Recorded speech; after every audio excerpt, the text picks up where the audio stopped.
Going live. Hello, everybody. It is episode 375 of Pop Culture Crisis. You should answer our poll. It's a very, very sophisticated one. Right there in the chat today, guys. It is episode 375. My name is Brett. I'm here with my co-host. Would you introduce yourself, please? Hello, crisis actors. It's Mary. We are, in fact, asking the important questions on the show today. I couldn't think of a fake name for DeSantis, so just other. DeSantis is other in that poll. We'll just say that. You're really throwing shade at him here. And we've got a special guest on the show today.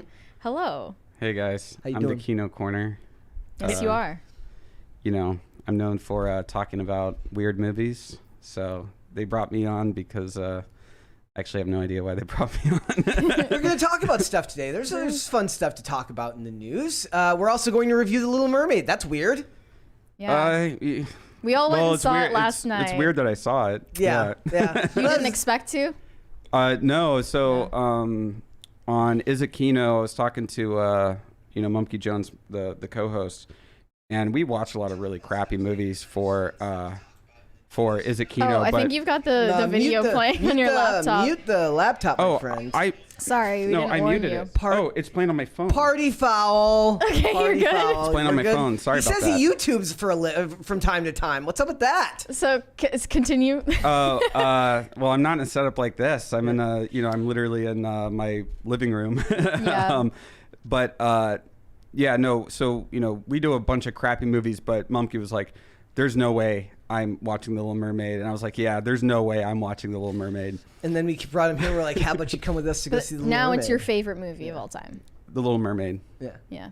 He loves it. He loves it. It was great. I thought it was fantastic. Disney's really doing a lot of good stuff with their live action adaptations. I'm sorry. Keep going. No, we're going to get into the review at the beginning of the show, but we have some stuff to start off with. Before we get started, guys, would you hit the like button on this video and subscribe to this channel if you have not done so already? We have passed 61,000 subscribers, so thank you very much for that. Also, remember, all Super Chats $20 and over, we will interrupt the discussion. We will read them on air right then and there, and then we will get back to our discussion as quickly as possible but while making sure we fully answer your question to the best of our abilities. Also, remember, are we still doing the 12 crisis parties and you watch? And I watched and review Titan? the first 5 episodes of Attack on Titan. Yeah, 12 is the wager, but you guys dropped the ball yesterday, so...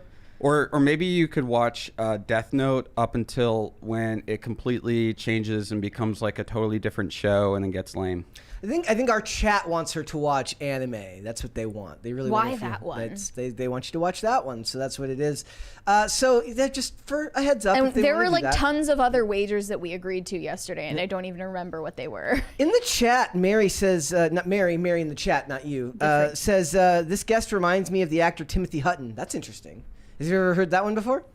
Do you have any celebrity doppelgangers? I hope not. No? Yeah. No, I Maybe hope a little not. Aaron Taylor Johnson in Bullet Train. Really? Well, this mustache is... It's just the mustache. Just the mustache, yeah. The mustache is a very new thing for me. I'm usually clean shaven. You just wanted that sleazy look. I wanted to look extra sleazy to come on Pop Culture Crisis. I'm representing the... I'm representing the sleaze of the film industry here, right? I got my hundos. I actually made off of a bachelorette party last night. And you have the casting couch right in the corner.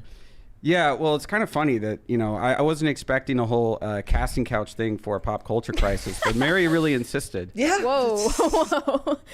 Behind the scenes, inside baseball in that one right there. I deny all allegations. We got a bunch of stuff to talk about today, so we are going to review The Little Mermaid, so we will be getting into that first after start of the show. We're going to talk about this absolutely ridiculous accusation from Evan Rachel Wood about Marilyn Manson. Ridiculous in the sense that it makes no logistical sense whatsoever. It's proof of the power of PR agencies at work, so we will talk about that. We're going to talk about whether Kim Kardashian getting plowed by Ray J is better or worse for her kids' upbringing than Kanye West's recent behavior. So she seems to think that Kanye West behavior are going to do more long-term. shenanigans, She says as she put it. shenanigans. Says that will do more long-term damage to her kids than her behavior. So we'll talk about that. Also, AI sigh. I'm just we have to talk about it.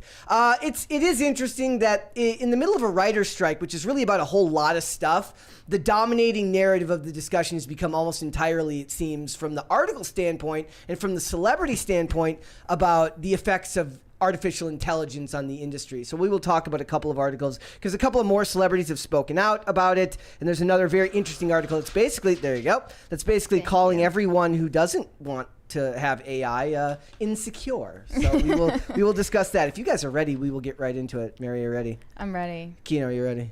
I saw you put that bill in your pocket. I saw You're gonna that. have to return those. Yeah. Hey, life is expensive in Austin. That's a fair point. It's So, true. all right, let's get started then. I got some fun shade to throw first that I put on your guys' computer. Blockbuster finally gets its own back on Netflix amid password sharing crackdown because they've rolled out the password sharing crackdown. I haven't noticed. Yeah, I'll have in to the try to UK. use my dad's Netflix account again. I use my parents' Netflix account, but that's okay because they use my Max. I guess it's Max now. Yes. Yeah. They use my Max account, so it's been like a mutual sort of. Don't roll over and start calling it Max the day after. Come on. Mary says it should still be HBO. Everyone's still gonna call it HBO Max. I just call it HBO. I'm like, oh, I'm putting on HBO. Yeah. I don't really care that they're calling it Max because. So I heard a rumor, and I'm not sure if this is true. It could just be a rumor that like it's because they're adding all the Discovery stuff, No, it is. and HBO just like also doesn't want the HBO brand name with like My 600-Pound Life or something like that. I mean, that's really interesting to me because, like, does it really matter Why to not? them? I mean, I guess HBO has done a little bit more work than some Hey, to they stay. did The Sopranos. Come Yeah. on. I mean, They stand for high art, like Euphoria. For me, it's The Wire. Yeah. For me, it's The Wire. But but in general, like, I guess they've done more than some of these streamers to try to stick with more premium-based content. You could make and The art- Last of Us. high art. It's whether it's high art or not Hey, is not really. name one bad video game adaptation. Like you literally can't. There's none. None. Yeah, They're there's all none. perfect. They're all perfect. No, I mean video Mortal games are the most Kombat. perfect art form, and video games are probably the highest art form right now. It's the most perfect art form They're the to most adapt lucrative. to adapt to film. I mean, you have great ones like Resident Evil. All of Jovovich ones. High art. I mean, better than anything by Fellini, better than anything by Pasolini. My favorite is Mortal Kombat Annihilation. I had somebody tell me that their favorite movie, somebody I think that we all know, tell me that their favorite movie was Mortal Kombat, and I was like, That's amazing. really? And whoever that person is, I like them. I'll tell you after the show. You don't want to name this person. I'm not gonna embarrass this person. Okay. So Blockbuster left a tweet that says, a friendly reminder that when you used to rent videos from us, we didn't care who you shared it with as long as you returned it on time. So true. They've been waiting all these decades to get their own back. Is after this a what Radio happened. Shack situation? I don't know because technically Blockbuster got bought by Netflix, right? So is it Netflix who runs the Twitter account? It's funnier if it is like the Radio Shack situation with the Radio Shack troll guy. No, wasn't that the one streamer? The one he was. I don't know. I don't know much about streamers, but wasn't that like that one famous, like kind of goofball streamer, whatever that bought the Radio Shack? Did he? I mean, there are a lot of goofball streamers out there. I mean, it is. Doesn't narrow It is down one much. No, person. I'm blanking on his name. It I is don't one follow that person stuff. that runs the Radio Yeah. Shack one. Yeah, So- it's like a well-known streamer.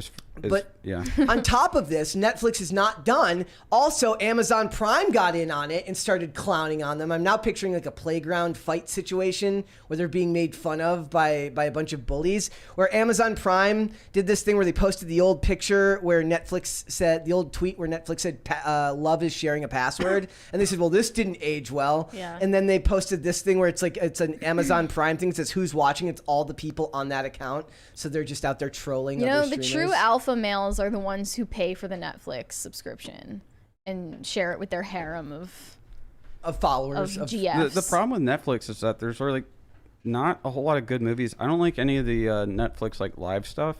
Like HBO Max, whatever you want to call it, has a much better selection. They have like way more classic films. People are on here saying how they have like a lot of the Kurosawa movies, like Like, I would much rather watch, you know, Yojimbo or Rashomon or High and Low than watch Stranger Things again. I've been watching Doctor Who on HBO Max. Sorry, Yeah. Max. They have like a lot of the Criterion collection. They have like the TCM stuff. Doesn't Criterion have its own app though?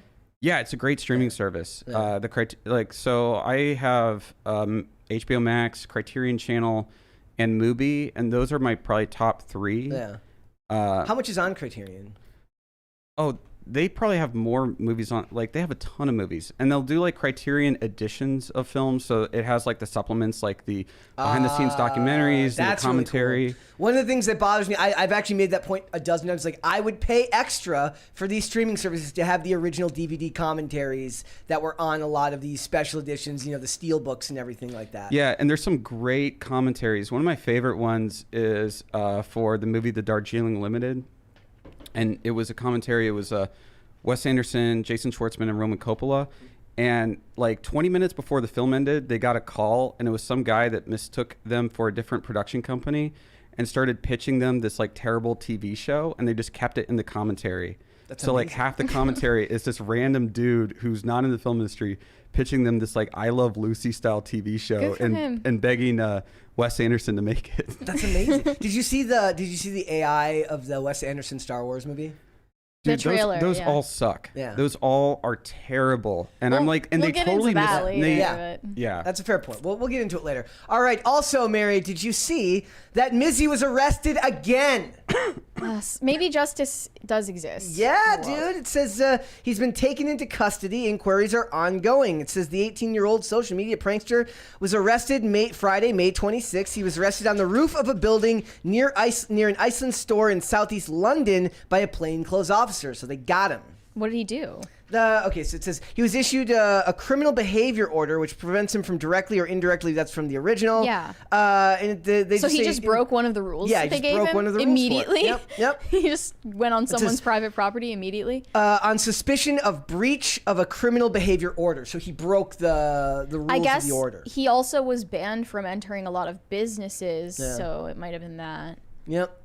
I don't Well- know. That guy is, that kid is, he's going places. He's just going places he's not supposed to because he's not allowed to How go about anywhere. instead of free Mizzy, we get Mizzy for prison? There you- and- Mizzy and Prizzy. to be fair, there's people, they said like a lot of people in his chat were saying like, we're not impressed. Like you're just being a hoodlum. His own fans. Like, well, I mean, I don't know if there's fans. I don't know if he has any fans. Yeah, like, like- does he only have haters? At a certain point when you make that kind of content, maybe it's more like Let's see the video. like curious onlookers. This was streamed? Oh, shit.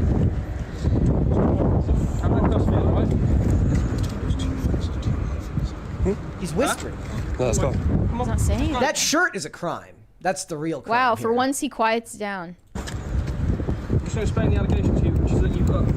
Man, the cops got Nikes on. Nice. Like, I guess they said plainclothes officer. So Yeah. it's like, I was like, they give them like they have like Department Riz in in the UK. Uploaded 2 TikTok videos or 2 Twitter videos on 25th of May after the initial Cops armed too. Who is this person? He is Did you see the home TikTok invasion menace. video? He's He like basically went I don't into watch somebody's. TikTok. He took a video of himself going into somebody's house in the UK, like just a total stranger, and sitting on their couch, and there were like kids in the house and stuff like that. There's Just a a better total- video. There's a better video by $1 Million Extreme where they enter a trap house and they find all these drugs and they start doing the drugs that are inside the trap That's house. sort of like public property though. And then he also like he stole an elderly woman's dog and ran away with it. He I was, don't see a like, problem with that. leapfrogging over people. Yeah. You know, if the doors are open, He like threatened to The kill somebody. the doors weren't open. He just walked in like they were not locked, but they weren't open. well, if you can open the door, But in the UK, you know, he's not going to get shot, so he feels safe to do that. Also, guys, I saw this one. This one's kind of impressive. So Natalie Portman says the world would not be a kinder place if women ruled everything. She said that. She said that. Wow. She said that. statistically Thoughts? true. At least she admits it. Statistically true. She says, it always drives me crazy when people are like, if only women ruled the world, it would be a kinder place. No, women are human beings and come in all different complexities.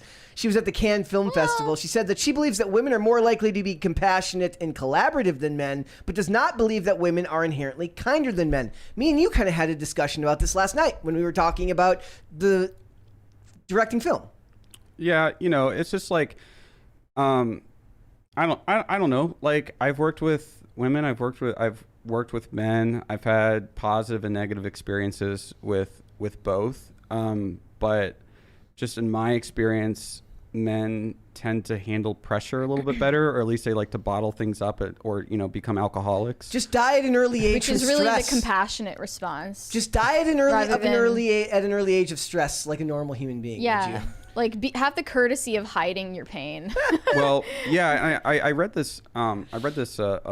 Like article recently that was kind of debunking the whole idea that if all like world leaders were women, that there'd be less war, and that historically, like women leaders were actually more likely to wage war than male leaders. Can you imagine Hillary Clinton run the United States? It'd be awful.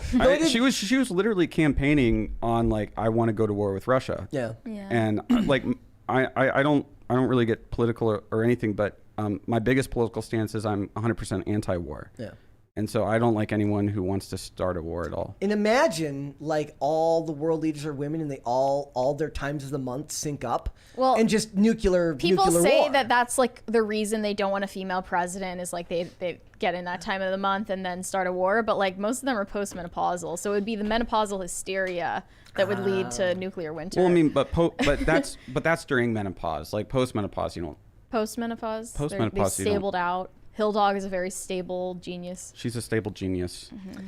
See, I wasn't used to this take because during COVID especially, I saw a lot of people on, back when I still used Facebook saying stuff about like, this is why we need women in charge. And it's just weird to hear a celebrity of any style, it just feels like the normal take from a female celebrity would be like, oh yeah. Women would definitely be better. Loved the soft authoritarianism of COVID. Yep. That was their favorite part of it. Although I did see like hysterical men going around harassing people about masking and stuff like that too. So which is almost more embarrassing. If that's like a very effeminate trait. If you're a guy doing telling that, someone to put a mask on, you're even more. If you're a guy, you need to be chill. Yeah. Like if you're hysterical as a dude, like I can't take you seriously. You see that video of the mask police dude walking around and following some mom in a Target, yelling at her? Yeah. Like there were a lot of videos like that. There was a couple of them that happened to me where it's like I'm at the other end of a store and a person in a mask, literally like I watched them close the gap between me and them to come and yell at me about me not wearing a mask. And I'm like, you're putting, like, if what you're saying is true, you're putting yourself in danger by just coming be like, up you're and not doing socially that. distancing. Yes, Back exactly. away. No, I used that during the beginning of COVID. I was going out and I was taking advantage of all the places I could skate by myself that would normally not be possible because of either businesses being open, being government buildings. And a couple of times, like a cop would drive by. Most of them just kept going, but a couple of times one stopped. I'm like, what? And then like they're like and then they stayed very, very far back. There's a short film you guys should watch that was made by Andy Ruse. So he used to be a part of $1 Million Extreme. Like he directed the first season of World Peace, and he shot it in LA during COVID, and it's about this photographer. And this photographer is going around taking like portraits of people, in COVID lockdown. Yeah. So he goes to this house in LA, and they come out, and he's like, I just want to take photos with you. Showing the COVID lockdown, and they're all in like total like hazmat suits, but he gets them to take off like all their stuff, and he starts like coughing on them, and then goes inside their house. It's really funny. It's like a really kind of awkward sort of short film, or is it like a documentary? No, it's a short film. Okay. It's really funny. He starts like dying coughing, and then he's like, wait, I just gotta go inside and get a drink, and they're like, you're going inside our house, and then they're like basically left out of their house, and they don't even dare to go inside. It's really it's a really good one. Well, Mizzy's continuing that tradition then. Yes, he is. There was another movie shot during COVID. What was the one The with Bubble? No, The Bubble too, but the one it's on HBO Max. Who was it that played Lisa Bonet's daughter, Jason Momoa's stepdaughter? I'm not sure. Chats, yeah, I'm having one of those days. That's fine. But the whole thing was shot during COVID. It's basically just a girl in her apartment. The whole thing. Wasn't it like a girl? It's called like Kimmy or something like that. Oh, Kimmy. Yeah, that's by Steven Soderbergh. Yes. Yeah. And that was I was looking up. Did I spell it wrong? I was like trying to figure out how to. Oh no, K-I-M-I. I was putting two. There were a few of those COVID movies. I wasn't really interested in them because like when I watch a movie, I don't want to be reminded of COVID. Yeah, no. One of my biggest problems was like all the TV shows were implementing COVID into the shows, and I'm like, nope. You immediately denote space and time by doing that, and I'm not a fan. Oh yeah, someone says it's Zoe Kravitz. It's Yes, Lenny thank Kravitz's. you. Lenny Kravitz's daughter, but Yeah. it's Lisa Bonet's daughter. It's one of those days. On the average day, I can pick the names up like this. Today is clearly not going to be one of those days. But yeah, women would not necessarily be better world leaders, she says, and that says something considering the narrative today is that men are inherently evil. So We are. I'm evil. Can you tell everybody how? What makes you more evil than the average person? I want to know. I was born with original sin. The original sin of being a man. No, just original sin. She says, I have a bloodlust that cannot be quenched. There is no Kino corner. There's only only Zool. No, there's no Kino corner. It's an abstraction. I don't actually exist. Hey, Mary, do you like Huey Lewis and the News? You know, their early work was a little too new wave for my taste. Tell me more about But I think that. they really came into their own, commercially and artistically, with the release of Sports in '83. The rest of the quote, she says, I'm going back here. She says, the entire range of human behavior should be accessible to women because women are simply humans. It's weird that it's 2023 and we have to have this discussion. Guys, it's current year plus 8. Yes. Explain that. Oh, explain current year Yeah. plus 8. So John Oliver in 2015 would say, it's 2015. Oh and then, yeah. And then wow, don't remind me. It's been 8 years since then. yeah, so it's current year plus 8. We're still doing this. There's a $20 one right there from Corey Anderson, Mary. He said, Mary, in your best Phil Labonte voice, yell fart. Brett, clip that and add it to the Crisis Party sound clips. I'm not even capable of doing that if I wanted to, You and I wouldn't don't be able want to do a so. Phil Labonte voice, but I could clip the. I'm not a professional screamer. Yeah, you're not a rock star. I'm At least- not a hecking rock star like Phil Labonte, so I wouldn't have the capability to do that. Sorry. Maybe someday. So who should run the world then? If not men, not women, then who? Droids? They them. They thems? Is that what we put in charge? Yeah, we need our first non-binary dictator. Did you see the North Face ad? I did. I was so behind on that one. The drag queen is named Patagonia. It seems like a conflict of interest. Yeah. I think that's really cool. Why wouldn't they do? Yes, you look like you find it very, very cool. Why wouldn't Patagonia hire? I guess it was to make fun of Patagonia. Have you ever seen the Patagonia ad where they throw? I think I've talked about this on here before, where the two parents throw the baby across the canyon. Yeah. Yeah, that's a thing. Kinda wild. Where Mary, it was the 90s. It was literally the 90s where it's just. In fact, I'm gonna see if I can. Outdoorsmen don't wear Patagonia. It's always it's people who live in Austin. Can you confirm? It's like tech bros that live in Dude, Austin that wear Patagonia. People in Austin just dress like slobs. I don't know what you're talking about. Like nobody dresses up. There it is. Oh yeah. They just. That baby's just flying. That's the Photoshop. Now I need the real one. What am I supposed to click on? Because I'm not seeing any article. The monitor behind you. You can see it right there. Oh, okay. So Yeah. basically, she just throws a baby across the canyon, and the baby looks like it's rocketing to the. Well, what kid could go, lived, What could so. go wrong? Yeah. Well, they did an interview. They're like, it was like that kid 15 years later. Imagine being that kid and just being like, what the hell did my parents? It's like, at least I didn't go to Hollywood and turn into like some type of sacrifice for a bunch of pedophilic cultists. But I did get thrown across a bunch of rocks by. the Teletubby sun baby Yeah. would say the same If you thing. don't survive it, you weren't fit to live. There you go. That's a hot take. All right, we're moving on, guys. Disney. This is a preface before we get into everything with Disney and The Little Mermaid. So it had the worst opening possible in China. It made like 13 grand. Oh. They made like no money. It says. Well, it hasn't been very long since it's out. But they said there was only like $4,000 in pre-sale tickets in China, Okay. so it made like no money whatsoever. Because Chinese Yeah. people hate black people. That's what they're saying. It says China says Disney casting a black Little Mermaid is lazy and irresponsible. This is the article saying it, not us. So it says the state-run Global Times newspaper slammed Disney on Thursday for its lazy and irresponsible live-action remakes. I mean, I'm might agree with them about the lazy part. Irresponsible. Claiming the casting black actress Halle Bailey as the title character was motivated by political correctness and alienating Chinese viewers. Now that's a little bit narcissistic to think that they were doing it specifically to alienate you. Yeah, no. But Rob Marshall, the director, he recently did an interview talking about their casting process. And he was like, we were just looking at all different ethnicities and backgrounds, and we didn't care. We just wanted the best Ariel. And I think that the decision to look for people of any ethnicity in itself is politically motivated anyway. Because... why is what happened to the precedent that you would look for somebody that looks like the character? Yeah. Are you telling me that the left has gone insane? Are you telling me that the left... You said it, not me. The left has gone too far. Oh, Are you telling me that Hollywood is so freaking woke, guys? I fixed the crisis meter, by the way, guys. It was not responding to previous behavior. So if you do want to get those crisis parties going, that's there. It was not responding earlier. All right, guys, let's get into it. So we went last night.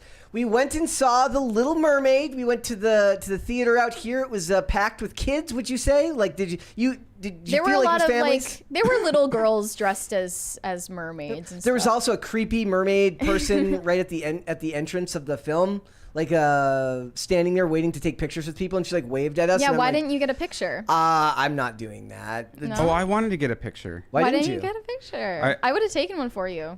I know. I totally forgot when we were like leaving. I think she left before we. She did leave. Yeah. No, it wasn't there anymore. Because if she was still there, I would have definitely gotten like the most awkward photo I could possibly Just get. hover hand her.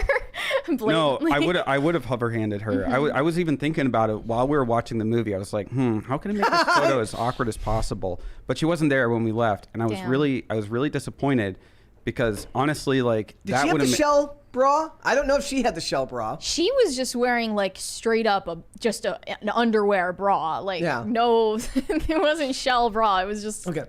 So guys, we went and saw The Little Mermaid last night. I want to ask you guys first. Initial thoughts. Mary? I mean, it was just as, Sanitized of a corporate forgettable product. and Yeah. serviceable. I mean, it was inoffensive and I think it it's was what I expected great. it to be. I thought it was great. You know what? All the little kids were having such a good time. I was singing along. I was just shouting my head off, They singing along almost to kicked all you the- out. They almost kicked me out. They, I came in there screaming. They had to drag me out at the end credits, and I was like, I want more. I think somebody says Lydia's in the chat right now. Oh, really? I was in the group chat earlier and said, she says, hi, happy Friday. And she said, like, when does The Little Mermaid come out? And we're like, we went and saw it last night. And, the biggest positive that I can give the movie is that I think the movie was at its strongest when Ariel was above water but couldn't talk. Meaning that the actress, Halle Bailey, has very, very big, expressive, beautiful eyes that she used wonderfully in these scenes by without the ability to talk, she had to emote very heavily. Yeah, and I thought she did that fine. It's funny how the moral of the story is that you shouldn't give up your voice for a man, but it shows that he fell in love with her because she couldn't talk and she was like expressive in other ways. He's like, thank gosh. It's openly like actually endorsing what she did. It's endorsing her like gamble that she took. Now when they break up one day, he seems like, man, I wish you'd just go back to how you were when we met. She's like, what? Not talking? He's like, yes. And he was really enjoying like mansplaining to her about all of his travels and He's like, this is a boat. he was even like autistically explaining maps to her, like showing her maps, and she was like really into it. Yeah. I think that was the best part of the movie. As somebody who's more of like who's into actual art, could you give this movie any praise? Like with all the other Disney live action adaptations, it like does the job of being fairly serviceable for what it is. At this point, I don't watch these Disney movies typically, or I don't watch them. I don't pay to watch them. But it's like they know how to make this corporate product that they're like, oh, we're going to retread all this old ground. People love The Little Mermaid. People love The Lion King. They love Aladdin. Those movies were critically praised. They were huge box office hits.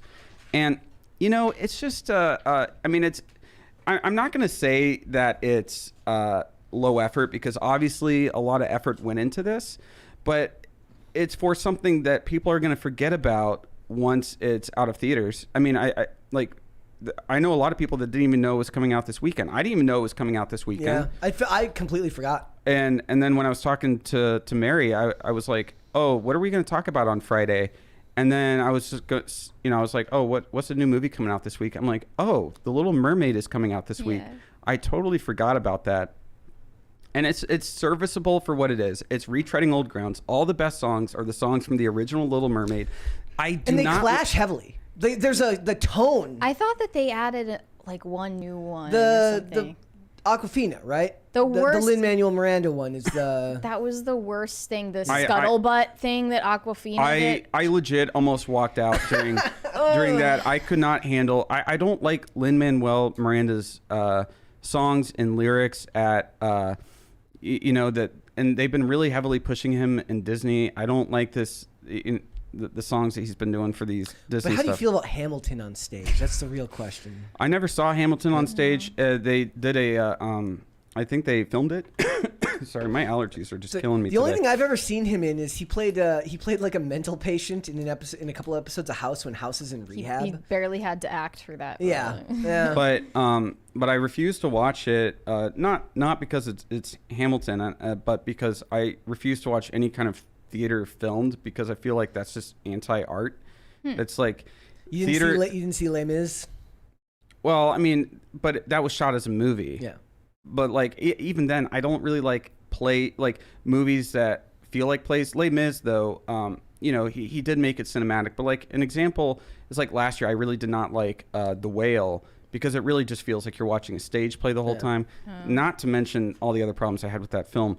But I refused to watch Hamilton. I was like, no, theater is about being there in a live experience. It's not about watching. It's a completely different art form when you really get down to it. Like the art of projecting your voice, it's not, they don't necessarily translate the same. Decoy voice, they're not making these movies for critics, because critics are not liking them. In fact, let's talk about that. Like, so right now, this is a very interesting thing to point out, that it is sitting at 68% on Rotten Tomatoes from the critics, but 95% from the audience. So, but it's still early. The critics score is going down. It's dropped 1 point since then to 94%. One called it a soulless cash grab, utterly devoid of any hint of charm or visual whimsy. It is. It's really okay. So actually, I'm going to point this out. The scenes that are above water are beautifully shot, and at the very least are colorful, and they catch your eye. And then everything below water is drab, dreary, and hard to see what's going on. None of it was as drab or dreary or awkward as the promotional clips and the promotional photos made it seem. Yeah. So that made me think they were just like fishing for hate before it came out. But there was a couple. Did you notice there was a shot at the end, like close to the end, where they're underwater, and it's pretty deep blue. It's like it's a light blue, but it's not as darkly color graded as the rest of the stuff underwater. I'm assuming it's to denote that the deeper you go down the ocean, the darker it gets. But I don't think they needed to do that. I think they could have used the lighter color tone underwater and made it more interesting to look at. Well, the other problem is trying to make all these things look realistic. They call it a live action adaptation when like a lot of it is animated, just like they called the Lion King thing live action. Photorealistic. But it takes away all the expressiveness that existed in the animation. So like when they're doing the whole the eyes ruin everything in these movies. Under the sea, it's just he's not expressive at all, because it's just a crab moving his mouth. But honestly, I thought that Sebastian's voice acting was the best part of the movie, or almost like the best part of the movie.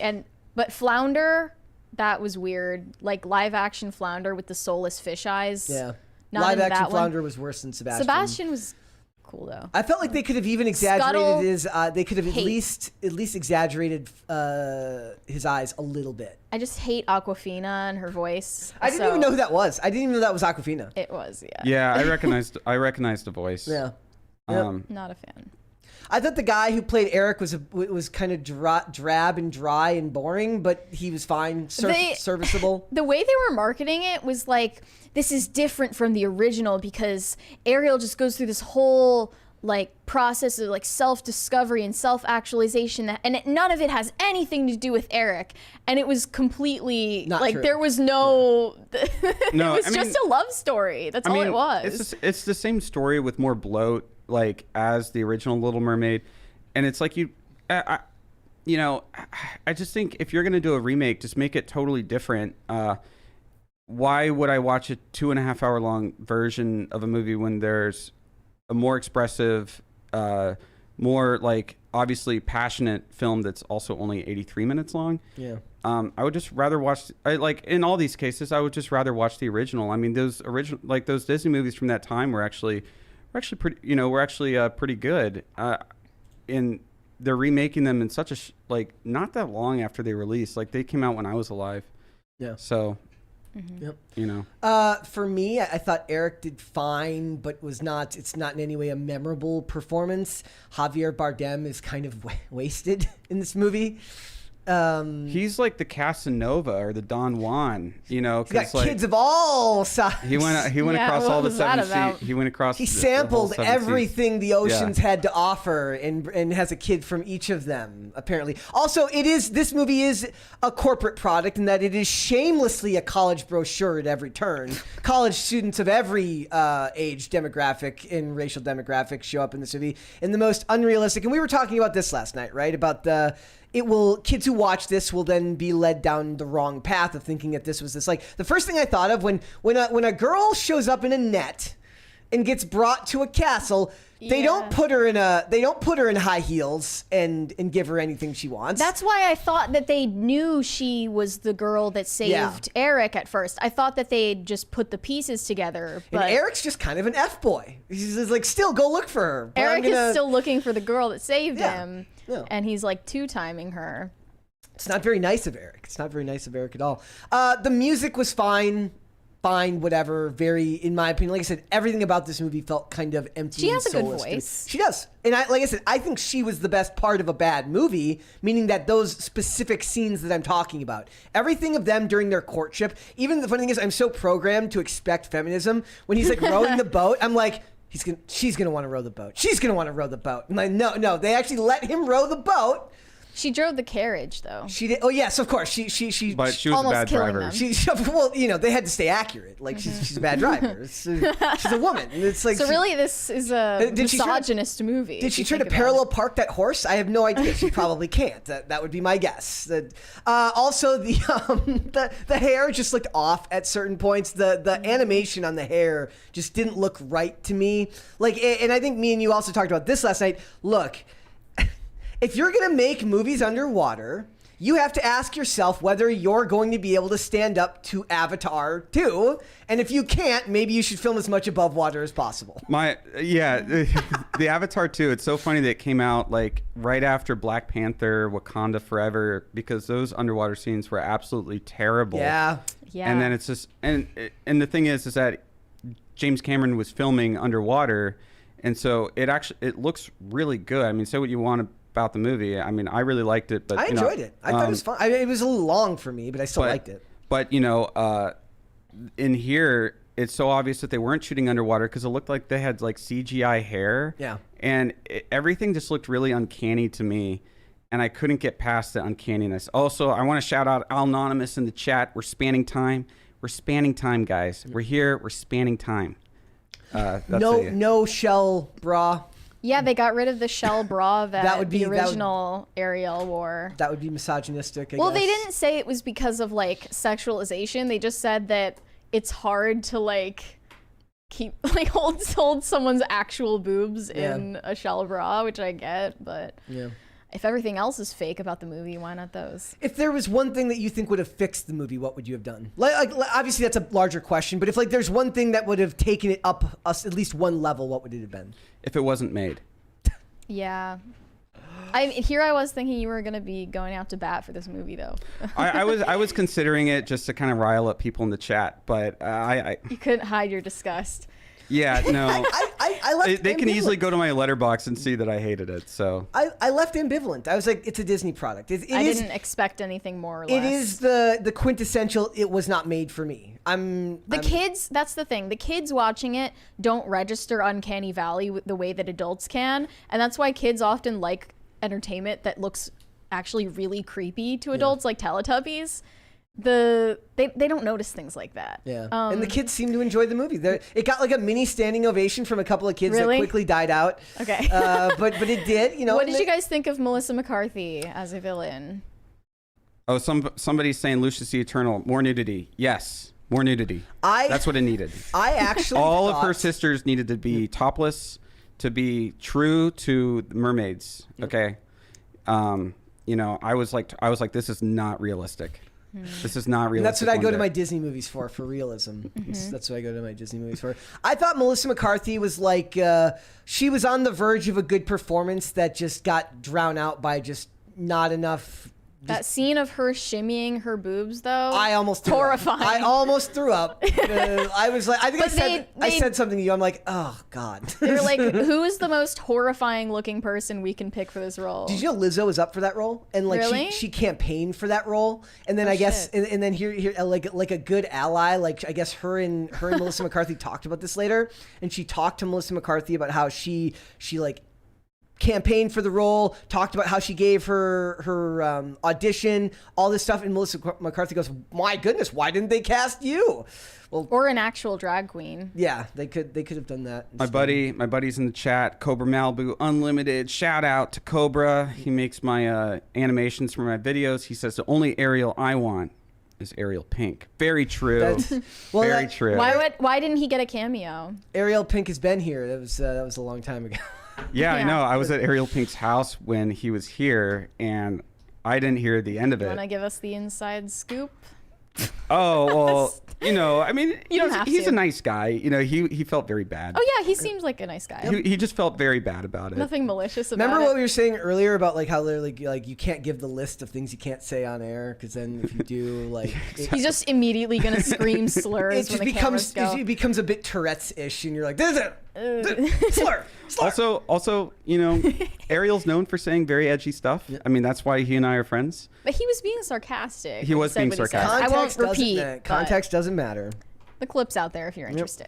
But yeah, Alright. everyone go check out Cobra Malibu Unlimited. He does video editing, animations. Go check him out, guys. And I do want to say, guys, look, if you've got kids and they want to go see The Little Mermaid, I don't think there's anything wrong with bringing your kids to go see this movie. I certainly don't think it's the feminist messaging that No, they it's tried wrong to sell. because it's woke. Because it's woke. And I don't think it was inherently woke. And I it's think it was just- anti-white. It was just a movie. It was just a corporate-made There really movie. wasn't anything overtly woke or No. like feminist about it. No, it the was just- marketing was horrible though. Well, you know, that's just what they do, right? They might put a little woke stuff in there or whatever, but at the end of the day, they do want to make money. They don't want to like. Then they need to fire all their marketing departments for the last 10 years. And hire new people. Just marketing in general, advertising in general. You can talk to my friend Isaac. He does a lot of. He's a Substack guy, but he's a marketing guy, and he's had so many like great articles just on how marketing has really declined in quality.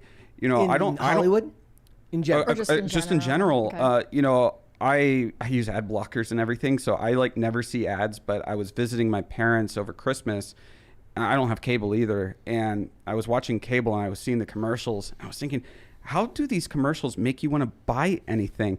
Like these commercials make me not like they make me want to stay away from these products. Like the commercials, it's not that it's like woke or anything. It's that they're so dumb. They're like kind of self-referential, like breaking the fourth wall. I think my favorite ads I reposted. Oh, we got a $20 one right there. That's not an account. That's not a From super Fresh chatter. Meat. 999. That's not. We've gotten some from Fresh Meat before. Well, hello, The Fresh Meat. Idea for episode 400: Mary has to wear a fursuit for Goth Mary. Thoughts? That might be a super I crisis don't party know request. about that. Yeah, we'll need like 100 crisis parties. I think my like if you even have a hope of convincing me. I do love old ads. Like my one of my favorites recently. It's this old ad from like I don't know how old you are, but like we're talking like when I was a kid, right? And it was for Mentos. And it's this ad where this kid's getting ready. He's got his suit on. It's like kind of a little bit oversized. I don't know if it was just because it was the style of the time or if it's supposed to be like he's going to his first big job interview or big job, so he looks like an adult now. And he sits down on this bench, and the bench has just been freshly painted, so he's got like white stripes on him now. And then like he pops some Mentos, and then like just put stripes on the rest of the suit so it looks like a pinstripe suit as the song plays. And then he turns to the guy painting the bench and like goes like this with the Mentos lip as this just jingle plays over at that. Anybody watching right now who's my age or older knows the Mentos theme song. Yes, like, and they're all singing it in their heads right now. I only know it because of Clueless. And that's what half the chat in the Instagram post that I was looking at where they were talking about it. That's what they were saying. Like half the people were like, I can't remember what I had for lunch today, but I remembered every word of this jingle. And then the other half were like, I just love the movie Clueless. Yeah, but marketing now is like either self-referential humor or they hire some TikToker who makes some PR disaster, like the Biore ad. I would say this: if you have kids, because people are like, "Oh, bad recommendation." I agree. Don't take your kids to see this movie. Like, don't take for one. Why would you take your kids to see a movie that's 2.5 hours long? If they want, it's 2 hours and 15 minutes. So it felt like 3 hours. If your kids want to go see it, I say you take them to go see it. No. You have to be a parent. You say no. Show them their dreams. Show them something from like Studio Ghibli. I don't know. Show them like something. Isn't Evil good. Dead Rise out? Go take them to Evil Dead Rise. You don't have to take them to the theater. Yep. There's a $20 one right there, Mary. From Joe Schmo 32 Electric Boogaloo. He said there was absolutely nothing controversial or even good about this movie, so they drummed up fake racial drama to promo this movie. Yeah. I mean, every single interview of Halle Bailey was like, how do you feel about all the hate you're getting for being black? Yeah. How do you feel about your dreadlocks in the movie? How do you feel about Here's the thing, though. all of the little black babies watching videos of you and crying? Here's the thing, though. We've degraded like the expectation of good so far. You don't need to make a really good movie to get people to go out and see it. They could have sold this on its mediocrity alone.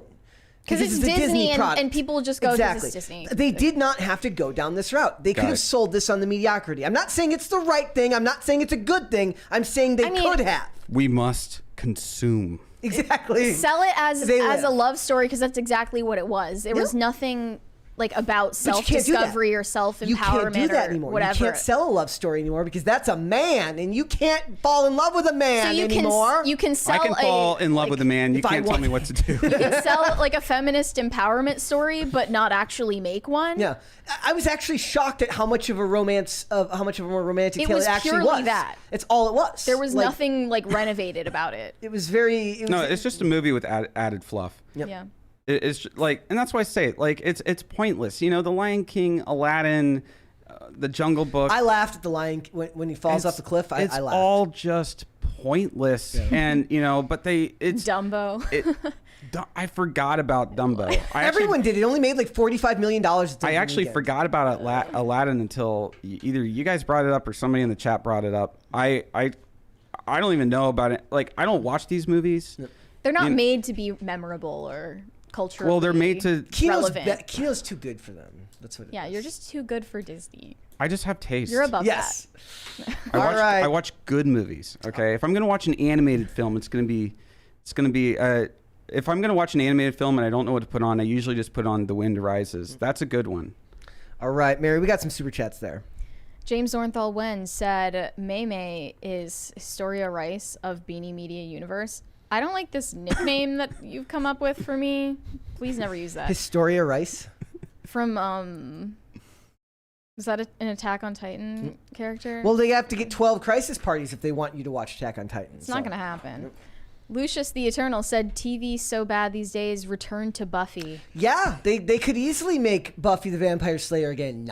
They could never make Buffy the Vampire Slayer again. But I will say, whoever was in the chat earlier this week who said who said that the Veronica Mars R-word story gets crazy was right. You were right, my friend. That end of season 1 was ridiculous, and I loved every second of it. And I'm enjoying season 2. And it's very weird seeing Tessa Thompson play a character where she's just an annoying twat because it's very reminiscent of her actual personality. So it seems like she leans into it really, really well. She plays like this Valley girl, like high school, like she's like the daughter of some rich athlete or something like that. And she's just a jerk. She's leading this guy on, and it's seems right up her alley. She seems very good at it. So We've got another one from Timothy today. He said, I didn't even have to bring it up. My own fans come in here and they bring it up. You mentioned his name in reference to high art. I haven't seen it and don't think I should. Convince me to watch or not Pasolini's Salò or the 120 Days in Sodom. Of Sodom. Just watch my video on it. In Sodom. I'm not going to tell you have to watch it. That movie is not for everybody. So don't watch it if you don't want to. Do you like anything lowbrow? Yeah, I happen to love this movie called Freddy Got Fingered. What's he doing these days? Tom Green? Yeah, what's he doing these days? I don't really know. I see him posting on Twitter. Yeah, so I don't really know. I happen to also... I like a lot of lowbrow stuff, you know. I really like Dumb and Dumber. I love... Original Dumb and Dumber's a classic. Yeah, I love this movie that called... was an era, that was an era where those films, it seemed like they pumped them out on the, like, maybe it's like a distortion of time, right? The longer you live, it feels like they were coming out one after the other, but they kind of were. Like, when you really think about... The Mask and Dumb and Dumber, I think, came out, like, in the same year. The Mask is incredible. Or in Ace Ventura, Pet Detective. Like, he Liar Liar, Ace Ventura, like there was a... Although, you know what? I tried to rewatch Liar Liar on the plane a few days ago. Does not hold up. The Mask does. The Mask absolutely does. The Mask does. But you know what's better than The Mask is Son of the Mask. No, it is not. That is cap, ladies and gentlemen. that is absolutely cap. I will say, though, that the actor who plays the bad guy in The Mask, age did not do that dude any favor. Like, that dude looks like he lived a hard life after that movie. He plays the very first bad guy that Raylan Givens shoots in the show Justified, and the dude looks like he's aged 4 lifetimes since The Mask came out. It's only like 10 years. It's like 15 years. Yeah, and as far as lowbrow, would you consider $1 Million Extreme lowbrow? I think lowbrow is just like and like Hollywood. We consider Hollywood now in many cases lowbrow. Like blockbuster films are also in that category. And I mean, love there's them. there's plenty of stuff I like. You know, like sometimes, like obviously, I talk about maybe higher brow movies on my channel, but like I'm not always in the mood to watch a higher brow movie. I have You're to gonna be watch like, Barbie. oh, I'm wearing my drive jacket to Barbie. Let's go. Yeah. Like, you know, but sometimes I want to put on something that I don't have to really think about, like, especially after a long day of editing for my editing for my channel, editing for my work. We got one from Wrath. It said, for the class crisis party. Also, how many crisis parties for Brett to get into the Warhammer 40K franchise? I wouldn't be able to do it any justice because I don't have the time of day these days, ladies and gentlemen. But if you want to make a suggestion for the amount of crisis parties for like something like you asked Mary to do, like watch 5 episodes of something, I'm open to it. But I think we missed a super chat. Somebody said, "Isn't Ghibli stuff pretty heavy on the effed up factor?" We do we would get to that one later. We do the $20 ones. We do the $20 ones first. But if you want to respond to that one now, go ahead. I'll respond to that one now. No, not really. Like, they're not. I mean, they're made for, like, Miyazaki makes them for kids. I've just heard that, like, Spirited Away is boring from a lot of people, and it's not boring. Let's talk about you for a couple of minutes. Tell everybody what it is that you do, my friend. What is it that I do? I don't even know. I do a lot of things. So you know. Tell everyone about the channel. Tell everyone that's here about the channel. Yeah. So I'm the Kino Corner on YouTube. I talk about movies. I talk about crisis part. Horrible timing on my part. Sorry. Hold on. Wait for Ian. Give Ian a break. Party. All you gotta do is party. It's like Ian is designed to just interrupt people when something important is about to be said. Sorry about that. Yeah. Go on. Oh, no worries. So I talk about a bunch of movies. I do a lot of movie recommendations, deep dives. So 2 of my biggest channels that are like deep dives is one that's like what I call literally me films. So that's like Drive, Taxi Driver, the Vincent Gallo movies like Buffalo 66, Brown Bunny, American Psycho, Fight Club, you know, those kinds of things. I kind of, and then my other one is Shocking Cinema, and that really just kind of came about because I would see all these videos on YouTube of like people reacting to these like, oh, these horrific films, right? And I thought this is such a childish take on all these movies, and these movies are art, and like I want to talk about it like and how an adult would talk about it, not like infantilize all of this. And then my other videos, so I'm doing a couple videos next month. I'm doing 3 videos. I'm doing one on the films of Mads Mikkelsen, one of my favorite actors, Another Round and Bleeder and the Pusher films and Valhalla Rising. And then I'm doing a few that are about like summer movies and movies to watch on Father's Day. So I'll be like talking about like Bullet and The Life and Times of Judge Roy Bean, a really great John Huston film that was written by John Milius. So I just talk about movies, but I also work at a tech company that is a friend of the channel, I guess. Yeah. That we work on software that is basically anti-censorship, or it's like giving power back to the people, and software that's not going to spy on people, software that's going to make censorship harder, software that's going to do all sorts of things. I run their I'm kind of like their in-house media guy, and the company is called Fudo, if you guys can see it, and we're also an incubator space, and right now we are taking applications for our summer fellowship program, but we're also going to be releasing a lot of really cool apps this year, so I hope that some of our engineers or something can come back out to tell people about it when we have those ready. You're not ready to like talk about any of those in particular right now? Well, one, yeah, I'm ready to talk about Okay. one. So one, we're calling it Gray J for now. That's like the product app. It's essentially a front end for watching creators across multiple platforms. So YouTube, Rumble, Odyssey, et cetera, et cetera, et cetera. And as we kind of get it to a good working state, hopefully we'll add in more sites, so that what we really want to do is change the kind of perception of being a video creator online, or being a writer, or any kind of creator online. You're not beholden to YouTube or to any like one siloed site, but people can follow you across everything. So say if like one gets taken down, they'll still be able to on the same app access you, because like the reality is like going between all these different apps is, even though it's maybe only a couple clicks, people are lazy, and you have to kind of figure out ways to get people to to see everything that they want to see. So you can't prevent censorship, but you can still mitigate the consequences of it for creators by doing that. Yeah, exactly. Yeah. And so if another video site comes up and maybe they get kicked off of everything, we can add that in. That's hard work, I bet, to try to get all that figured out, given all the sites included, right? Like, that's just a lot of platforms. Yeah, it's a lot of work, and they've been working on this one for a while. But we got some really smart guys, some really cool guys working on it, and we're hoping to launch the beta. I can give you guys after the show. I can give you guys access to the beta, the closed beta, right now if you want to just play around with it. But yeah, no, we're hoping to get it out later this year, probably in 3 to 6 months. That's kind of our time frame, and I'll be uploading a video where they kind of go more in depth on it. They get nerdier. Like, I'm a film guy, I do the media stuff. I'm not an engineer, so I can't really talk about like the ins and outs of it. But in the next few weeks, I'll be uploading a video onto the Futo channel. That's Futo. Onto the Fudo channel, where our engineers who are developing it go way more in depth, and you can get a better idea, a better understanding of what it is. Cool. One question about your channel: why do you call the Literally Me series Literally Me? Oh, because it's like, so that's like a 4chan TV meme where it's like you see Ryan Gosling and you say, oh, he's literally me. Because all those films you mentioned, they seem like what has been dubbed incel Kino.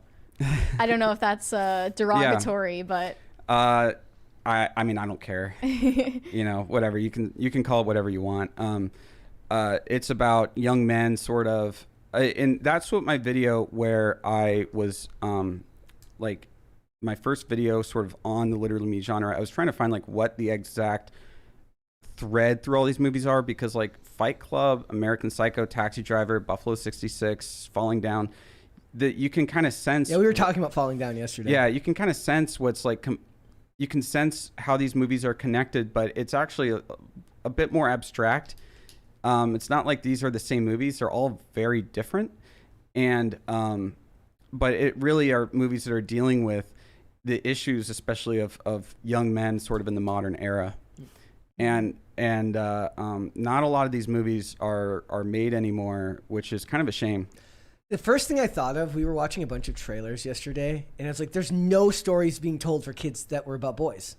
All the trailers had girl lead characters. Like, there was boys that were secondary characters, but it was all stories about young women. And I was just like, don't young boys need some type of role model as well? Obviously, the stories you're talking about are not role necessarily model stories, role models. but I'm just saying, like, that's relevant too, right? Like, who's telling their stories now? It's not good for these movies to have role models, because if the main character is a role model, you're not going to be able to kind of dive the depths of like the darkness that a lot of young men are facing. You have to have a character who's as broken as the people watching it. Okay, that makes sense. All right. Shall we move on? Yeah. Should we move on to the absolutely insane story about Evan Rachel Wood? Yeah. And all the. It's literally hard to explain how ridiculous the story is. So it says Evan Rachel Wood gives up custody of son after alleged Marilyn Manson threats. So what happened was she moved from Los Angeles to Nashville. And then in Nashville, she's divorced from her ex, right? And now she said she moved her husband, her child from LA to get him away from Marilyn Manson and LA, but now she's giving up custody of her child back to her husband or her ex-husband because she doesn't want her kid in LA? Yeah, she's given almost full custody away of her son. Supposedly because she feels threatened in her legal case against Marilyn Manson, basically implying that Marilyn Manson is trying to like send out like it's the most threats to her kid's life. It's the most ridiculous, hyperbolic, over the top. I'm picturing like Marilyn Manson, like in the music video for The Beautiful People, like he's got his full makeup on and he's outside of the kid's school, like stalking the child, and that's just no. It says sources say Evan is extremely afraid of putting her son in danger by living in Los Angeles.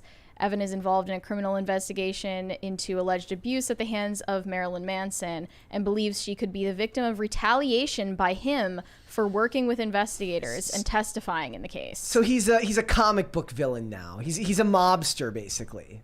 Yeah, she said that she's an alleged victim of torture, rape, pedophilic grooming by an intentionally known public figure. By the way, that's not the accurate use of it. Wouldn't be pedophilic if she was like an adult. First of all, she was an adult when this alleged incident happened. She was 19, but the alleged incident is the music while video. They're filming a music video, they were simulating sex in the video, and then he just had sex with her in the video without, I guess, prior consent being given. 20 years ago, 22 years ago or something like that. Says, her ex-husband said, whatever fears Evan may have regarding third parties should have nothing to do with me or custody of our son. I do not want to think of the short and long-term psychological harm Evan might be inflicting upon Jack with this kind of talk in my prolonged separation from him. It's like she's literally, she like lost a custody dispute and she's finding a way to turn it in her favor by making it about her court case, which isn't connected at all. She also said, I'm extremely afraid of the alleged offender, Manson, and she's afraid that he will seek retribution against me for testifying by harming me, our son, and members of our family from across the country. Yeah. Like, I guess the rule was like, if you're getting a divorce, right?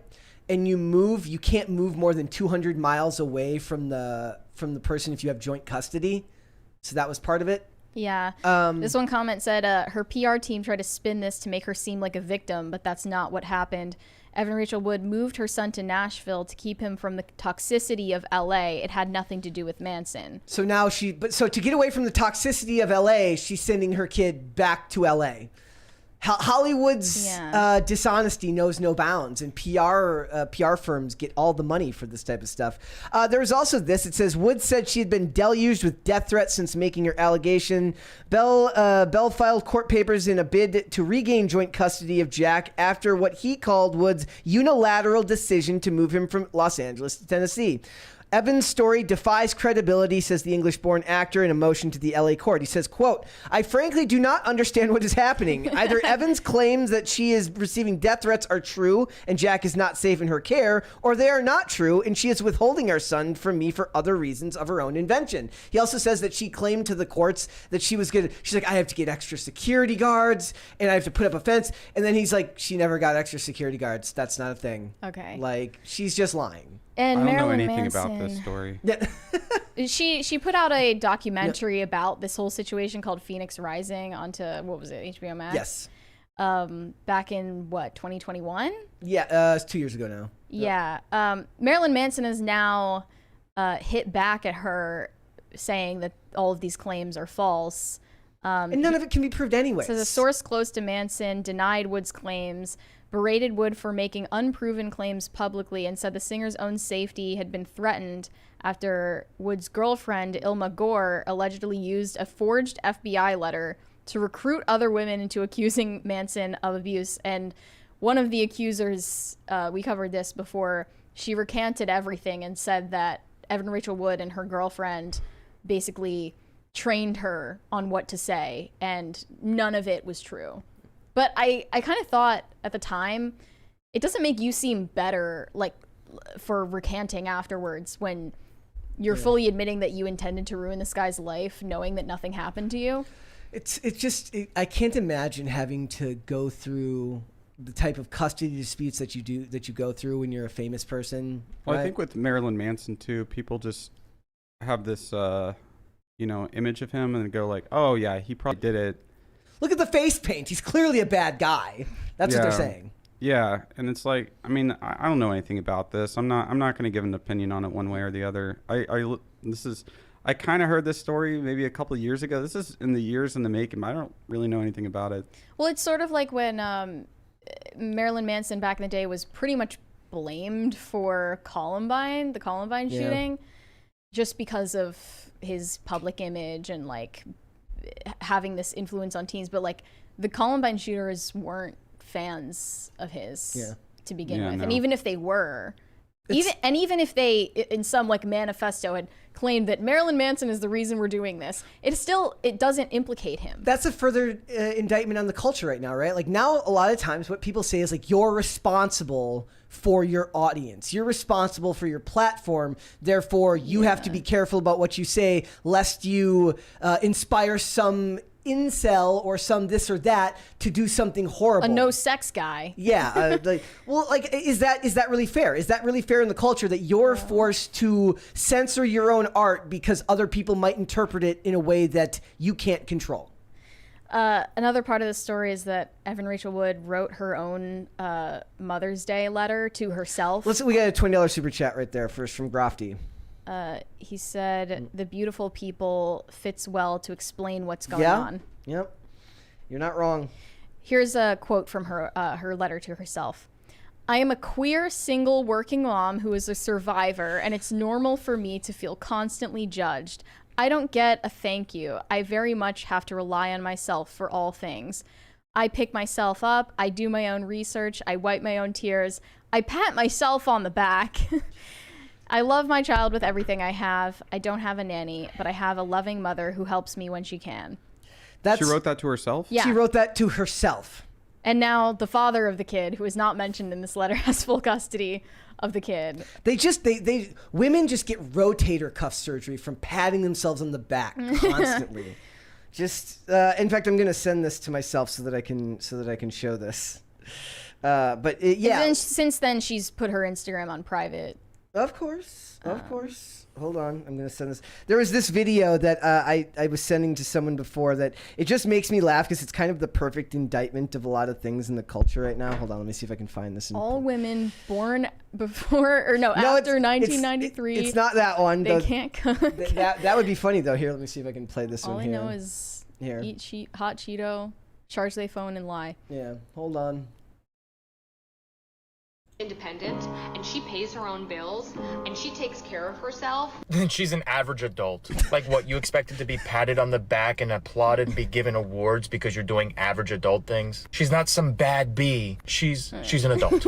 She is Sorry, that's what it is. Hey, Yeah. you know, you just gotta do you. Think it, think it, dream it, do it. Can you guys say that? Think it, dream it. Do it. Is that Think it, dream it, becomes like do it. Zoolander, and like I just get hypnotized? Think it, dream it, do it. Look, she really does irk me. If what she claims happened in the music video, I do think that that's wrong. Yeah. But also, to call that pedophilia is a huge stretch. Well, that term has also kind of become like the catch-all term for like, wouldn't it be like is a hebephile, the one that's attracted to teenagers? What they're really getting at is French. Yeah. Yeah, that's true. Country full of pedophiles. Look, I just for the Evan Rachel Wood thing, for the Marilyn Manson thing, it shows the power also of like what PR firms can do. Like you can give them any hunk of crap and be like, look, allow us to spin this for you, and turn your own custody dispute in which you, a clear narcissist who writes yourself your own Mother's Day letters, can turn your loss of custody to your child. Which in America, isn't that kind of an amazing feat if you're a woman to lose custody? Like, given the circumstances, like it has to be pretty bad to lose custody at all. Like the woman's basically like feeding her kid alcohol and cigarettes, and they're like, he's probably safer with the mom anyways. He's a guy. We can't give the guy custody. What's he going to give the kid, meth? Like you can't do that. So that's the culture we live in these days. I can't really get behind it because I just don't trust anybody who writes themselves a Mother's Day letter. I don't. I'm sorry. To literally say I pat myself on the back. Yeah, she's just a pat. Also, I'm really sick of the notion that somehow being queer means you're going to get less credit in today's society, because that's just inherently a lie and it's not true. Mary, Yeah. I have a question for you. Have you ever like written yourself a letter, but not like given yourself the letter, but you know, maybe gone out of state and mailed it back to you under a pseudonym, and then, you know, have some sort of like fugue state where you forgot that you actually wrote the letter? That happens to you, Mary all the time. And then you read it and you're like, wow, this person is so nice to me. That's really specific. Have you done that? Personally, No comment. I haven't. No comment. Okay. But I do write all my own fan letters to myself. That's always good. Then you always know Do what you kind of get fan compliments mail? you're gonna get. Do you have like a P.O. Yeah, box yeah. for I want to fan shout mail? out. I want to shout out one of my fans on Twitter. He goes by like Bonbons, but he just sent me some really cool stuff. Okay. He sent me poster cards for Orson Welles' The Trial, which is really cool. And then my Sallow shirt that I have was sent to me by a subscriber of mine. And they give like envelopes filled And with they white powder. they never send you dead animals or anthrax? No, they're very nice. Okay. We've Yeah. had some debacles with fan mail here at the castle, so. Yeah. Yeah, no, they send me cool like movie related stuff. Yeah, no, my fans are great. I don't even like to say fans, subscribers. You know, they're great. They're good people. It also says that she's a self-described activist, which is a red flag in and of itself. If you're describing yourself as an activist, it's just, It means you don't work anymore. yes, that's what it is. They're like at this point now when they're getting their career started, and they've got their agent, they've got their manager, and they've got to come up with a timeline. Like at what point are you going to give up on actually doing your job and just transition into being either a brand ambassador or an activist? And it's one of those two, probably the brand ambassador first and the activist second. And then you find your cause and you go It's the shill. same thing now. We were talking about this ad for Biore strips the other day where this TikToker made a mental health awareness post for like strip away the stigma and your blackheads, where she talked about being the victim of a school shooting. Oh, To I advertise. I tuned into that one. Yeah. Yeah, to advertise this product. Very So, creepy. Yeah, now being a brand ambassador is also like being an ambassador for your victimhood status. Yep. Also, Any brands out there? I'm a YouTuber. Nothing is beneath me. Please. I will do anything for money. Anything. I will Please, please give me money. I'll do anything. I'll say anything. You want me naked in a very sketchy basement room being tortured, but you'll give me $10,000, please. I'll do it. This is what I was saying. That's why a Screen Actors Guild strike is never going to happen, because these people are so in LA are like so desperate for work. They'll be like an extra in a porno. They're not going to have a picket line. Let's just go ahead and move on to AI and get the AI one over with. Let's just do the AI one. Why don't we do that? Sure. So let's just do that. Okay, so there was an article, guys. It was written in The Guardian. It says, those who hate AI are insecure inside Hollywood's battle over artificial intelligence. And they're kind of right. They're right in the sense that, like you said earlier, it's a corporate product now. When you're making a movie like The Little Mermaid, that movie could have been written by ChatGPT. Very easily. Well, every Marvel movie could be like. I was actually surprised that AI hasn't been used before, because I could have sworn all those Marvel movies were written by AI. They might as well be. Also to the chat, definitely Josie Gang all the way. Letty was talking crap about the top J. So none of that bull spit. You know what I mean? You like Fish Tank? Yeah, of course. We talked about that on the show before. But anyway, you were going to be on Fish Tank, weren't you? Well, I showed up. I was hanging out. With Jet, and he was like, "Oh, you should come on Fish Tank tomorrow." And I was like, "I'm only going to be in Rhode Island for another 10 hours." But then they got swatted, and it ended up not happening. Yeah, it's Jet's thing. I think he's done. He wasn't sleeping at all. So I know that he's definitely excited for it to be over, just so he can get a good night's rest. But they're all good people up there. I like they're all great people. So that's the future of entertainment. Unironically, independent creators making actual original ideas. And the reason that AI is a threat to mainstream entertainment right now is because they've already been putting out drivel that's below what AI would be capable of making. Or at the very least, it would come off just as soulless. Yeah. In a lot of ways. Yeah, but I mean, the other problem with AI, and this is where I see it definitely from the writer's perspective, is that we call it AI. It's not really predictive AI. It's a language learning model, and it's based off of stuff that's already written. So how is that going? So that there's going to be a lot of copyright lawsuits going forward about stuff that's written by AI, because people claim that it was that it was sourcing things from copywritten material. Now these studios could easily just have any kind of engineer program like a language learning model like GPT-4 to only go based off of, say, you want to make Fast 11 and you want to write that with an AI. You can put in the scripts from the other Fast movies. But I did this experiment on my channel recently where I had the video. Actually, BG Cumby was in that video. Let's go. Because it opened up with him on a date with Replica. And it was about the movie Her, and I fed. Okay. So I had one of the engineers. I saw this. Yeah, so I had one of the engineers at Fudo basically train GPT-4 on all of my video scripts, and it came out. We actually had to get through a lot because most of them were terrible. So I ended up picking the least terrible one, and then I also had my voice in 11 Labs, which will clone your voice. So I fed it all my YouTube videos so they could kind of get the enunciations right. And, people still were able to pick up. Some people were able to pick up it was an AI voice, but they didn't know that I didn't write it. And some people were able to pick up that it was written by an AI, but the voice fooled them. And some people picked up on both accounts. But the thing about AI and the thing about writing is that when you're writing something, especially if you're passionate about it, right? There's going to be that kind of divine spark in there that's going to transcend what any kind of language learning model can do. But for Marvel films, Marvel films don't ever look sound like they have any rewrites. To me. Oh, they have a lot of rewrites. I know they do. I was just reading an article earlier where Elizabeth Olsen basically said, she goes, I gave up reading the scripts because I would get constant rewrites. But the dialogue is so generic that it doesn't sound like I'm hearing any type of, it might be a story rewrite, but the dialogue doesn't seem like it gets many once-overs to spruce up the language. But it does. It's just bad. Yeah, no, I mean, there's a lot of cooks in the kitchen when it comes to those movies.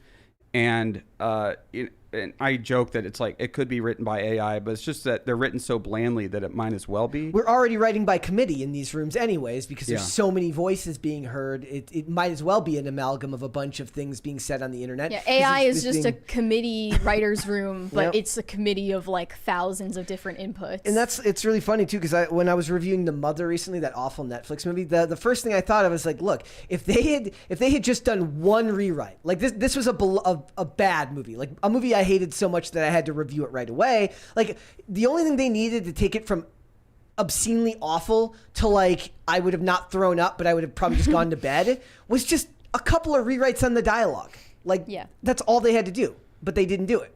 Well, you know. Or if they did, it was so bad to start, they barely made it back to horrible. Well, what happens, because I've been in this position, working as a script doctor, and I had some scripts that I got noticed right by studios, and like I won't name the studio, but a big studio like picked up the script that I edited, and how it was is that it goes to like a junior development exec or like an intern, and then the intern would give us notes and say, hey, I really like the script, but the guy above me that's going to have to read this next, he's going to want you to change this, this, and this. So then he goes, if you want this to go forward, you have to change these things, right? So then you change those things. And then the guy above him, a junior development exec or whatever, says, hey, I really like this, but the guy or the woman or whatever above me Or is they going to them. want you to change this, this, and this. And it goes up the ladder. And by the time it gets to the higher ups to decide whether or not they want to option the script or they want to buy it, they want to make it into a TV pilot or whatever, it's so far distant and it's so neutered from what the original script was that you almost like don't like it anymore and you don't want anything to do with it. Yeah. And that's why, like, maybe it's because the bigger directors, the bigger writers in Hollywood, less hands touch their work from the point of script development to or the they final find very good ways to get around it. Like one of my favorite stories is Bong Joon-ho with Snowpiercer, and you know Harvey Weinstein was the producer of that, and they called him Harvey Scissorhands because he notoriously really cut up the films and would. His hands were always going places they weren't supposed to go. Well, that's a different topic. But he wanted to cut out this one scene that involved a fish. He thought it was like nonsensical to the film. And Bong Joon-ho said, well, see, I want this fish in here because my father was a fisherman and this is like an homage to my father. And Harvey was like, okay, we'll keep it in. And then Bong Joon-ho in an interview said, oh yeah, no, that was a lie. I love it. I love it. Look, for a lot of it, for the AI stuff, it says the people who hate it or are fearful or are insecure about their own talent, said Robert Legato, an Academy Award-winning visual effects expert who has worked on films like Titanic, The Jungle Book, and The Lion King. Yeah, well, which Lion King? Which Jungle Book? I ask you. And they said it's a feeling amplifier. If you feel confident, you'll excel. If you feel inferior, you'll fail. Well, yeah, like I think a lot of people, like right now, it's really funny, like seeing the conformity within the industry. Like every director, every studio exec, they all have to say blanket. Yes, I support the writer's strike. Yes, I support this. Well, this, except for you know they're getting on to Michael Mann because he broke the picket line to edit yet another Michael Mann masterpiece. I love Michael Mann. You know, it's like, but he's in post-production of a film. What do they Well, expect they've said from that him? about other things as well, like other people who are well past the writing process, who are into post on a lot of these Yeah, films. and there was a lot of talk at the Cannes Film Festival too of like, studios shouldn't be buying movies because of the writer strike. It's like, look, business is still going on. These movies still have to get released. Like, you already got paid for these films. Yep. You might as well still go. Like, we're gonna have I think so. I guess I might have a little bit of a different take on the writer strike than a lot of people. I semi support it. I semi don't. I support it in a few ways. Like, I like their one thing of asking streamers to actually show streaming metrics and like how many people are actually watching these movies. And some streamers are good and some are not when it comes to royalty pay. Who's good, who's bad? Well, I think that Netflix pays you everything up front. You don't get royalties. Yeah, well, it's why there's no incentive to actually make to keep the quality up. Yeah, right? and I feel like royalties do create incentive to make stuff that people want to watch, and I think that that's actually a better system. Netflix is also notorious for canceling stuff. If it goes more than a couple of seasons, they just they cancel basically everything after three seasons. Yep, Yeah, it's always 3. So, but the other thing that I like about the writer's strike, other than the fact that we're going to get a lot more reality TV, because that's what happened with the last one. Hey, Donald Trump, the 2007 writer's strike is what created the cult of Donald Trump. I read it in a Variety article. They So said it must be true. It must be true. But you know, famously, you know who was against the 2007-2008 writer's strike was like Aaron Sorkin. Do you say why? Yeah, he said that they're all writers who don't work. Well, yeah, of course. The good writers are. He said that they go from being unemployed to being picketers. James Gunn was saying, like, they were saying, like, James Gunn's like, no, I'm not writing right now for Superman Legacy. Of course not. But you know, he's like, he's writing a little bit. He's scripting because he's not just the writer, he's the director. So where does one job end and the other one begin? The other thing that I think that the writer's strike can do that's actually really good, and it's not going to be good for Hollywood, is that there is going to be a time, maybe next year to the year after, there's going to be a window of time when there aren't any big releases. And what I'm hoping for is that it opens people up to new voices that are coming in. So smaller films that would have probably come out at the same time, but would have gone up against a wider release. Yeah, exactly. And I hope that it kind of opens the door for newer voices, for voices who are outside of Hollywood, dissident voices, to release films. I mean, like, that's why I just like dropped everything. I dropped my YouTube and, you know, for a couple months to write this screenplay, to try to get it made maybe later this year. It's because I feel like there's going to be a time when there's not going to be a lot of competition, and people still want to watch movies, and it's going to be like independent films. Seems like the way the networks are going right now is they're leaning really heavily, and unfortunately, into the unscripted stuff as their way of saving it. As we know, they're gonna sorry, they're gonna lean heavily into unscripted because it's easy to make and cheap, and it's a very fast turnaround. Yep. You know, and so like in the meantime, they can make a bunch of these and they can kind of fill the gaps when they're not coming out with movies. And wait, didn't they cancel that Jersey Shore reunion? Maybe we'll get that finally. Yeah. Guidos. Guidos are going to make a cultural comeback. We need a comeback here. Oh, shout out to O-Ching in the chat. One of my good friends in the chat, O-Ching. Shout out. So Ice Cube has slammed artificial intelligence as demonic and evil, and people were pointing out they're like, look, you made your career off sampling music, and he's like, it's not the same thing. He said samples are approved or denied by song owners, totally different than taking a dead artist and making a new song they never approved and saying things they may not agree with. That's evil and demonic to me. And I think the same thing about deep fakes of a dead actor or actress who didn't necessarily consent or understand that was in their contract. Look, I've said this for years, right? And this has been my like futurist cyberpunk dystopian prediction for years, is that there's going to be a point, right, when the deep fakes get really good, and then actors will have contracts for both appearing in a film and just having a film use like a deep fake of them.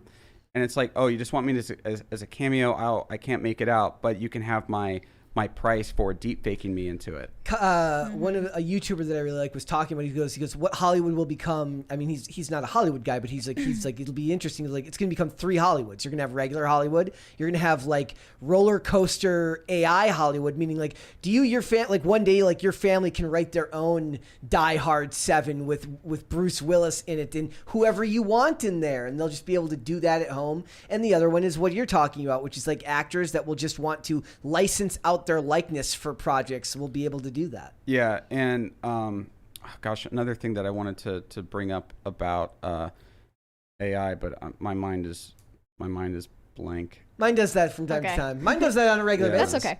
We also have another take from Justine Bateman. She said, I think AI has no place in Hollywood at all. To me, tech should solve problems that humans have. Using ChatGPT or any software using AI to write screenplays in place of a writer is not solving a problem. We don't have a lack of writers. We don't have a lack of actors. We don't have a lack of directors. And we don't have a lack of talented people.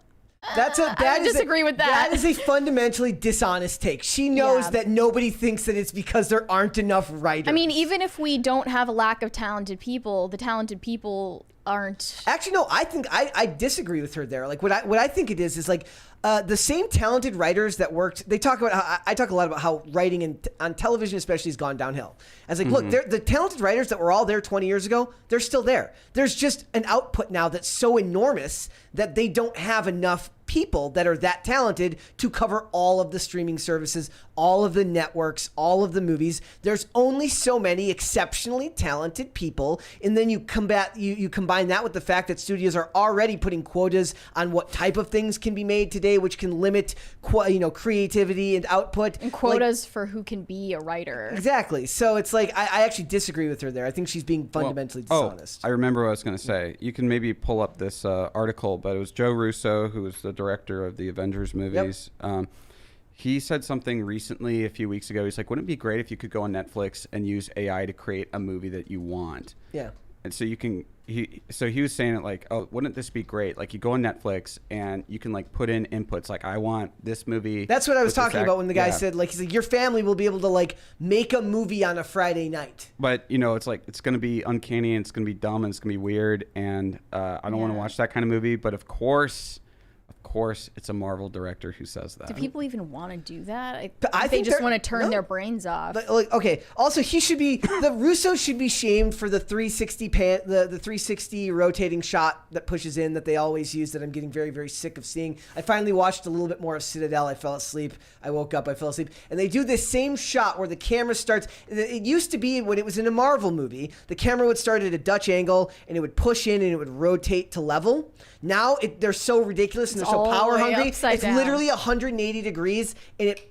But they need to do upside down. It's awful. It's awful. Actually, they should do multiple rotations and just give you seasickness. Also, I want to point out it's sad too because Winter Soldiers is probably the best Marvel movie that they made. If you want to talk about whether there's any actual good Marvel movies, I would say Captain America: Winter Soldier is as close as it gets. Which ones have you outside of the seen? original Iron Man? Which ones have I seen? Because of Mumpke Jones and the Is It Kino podcast. Shout out to Is It Kino. Me, Mumpke Jones, and Florian Himsel talk about all sorts of bad movies I don't want to watch.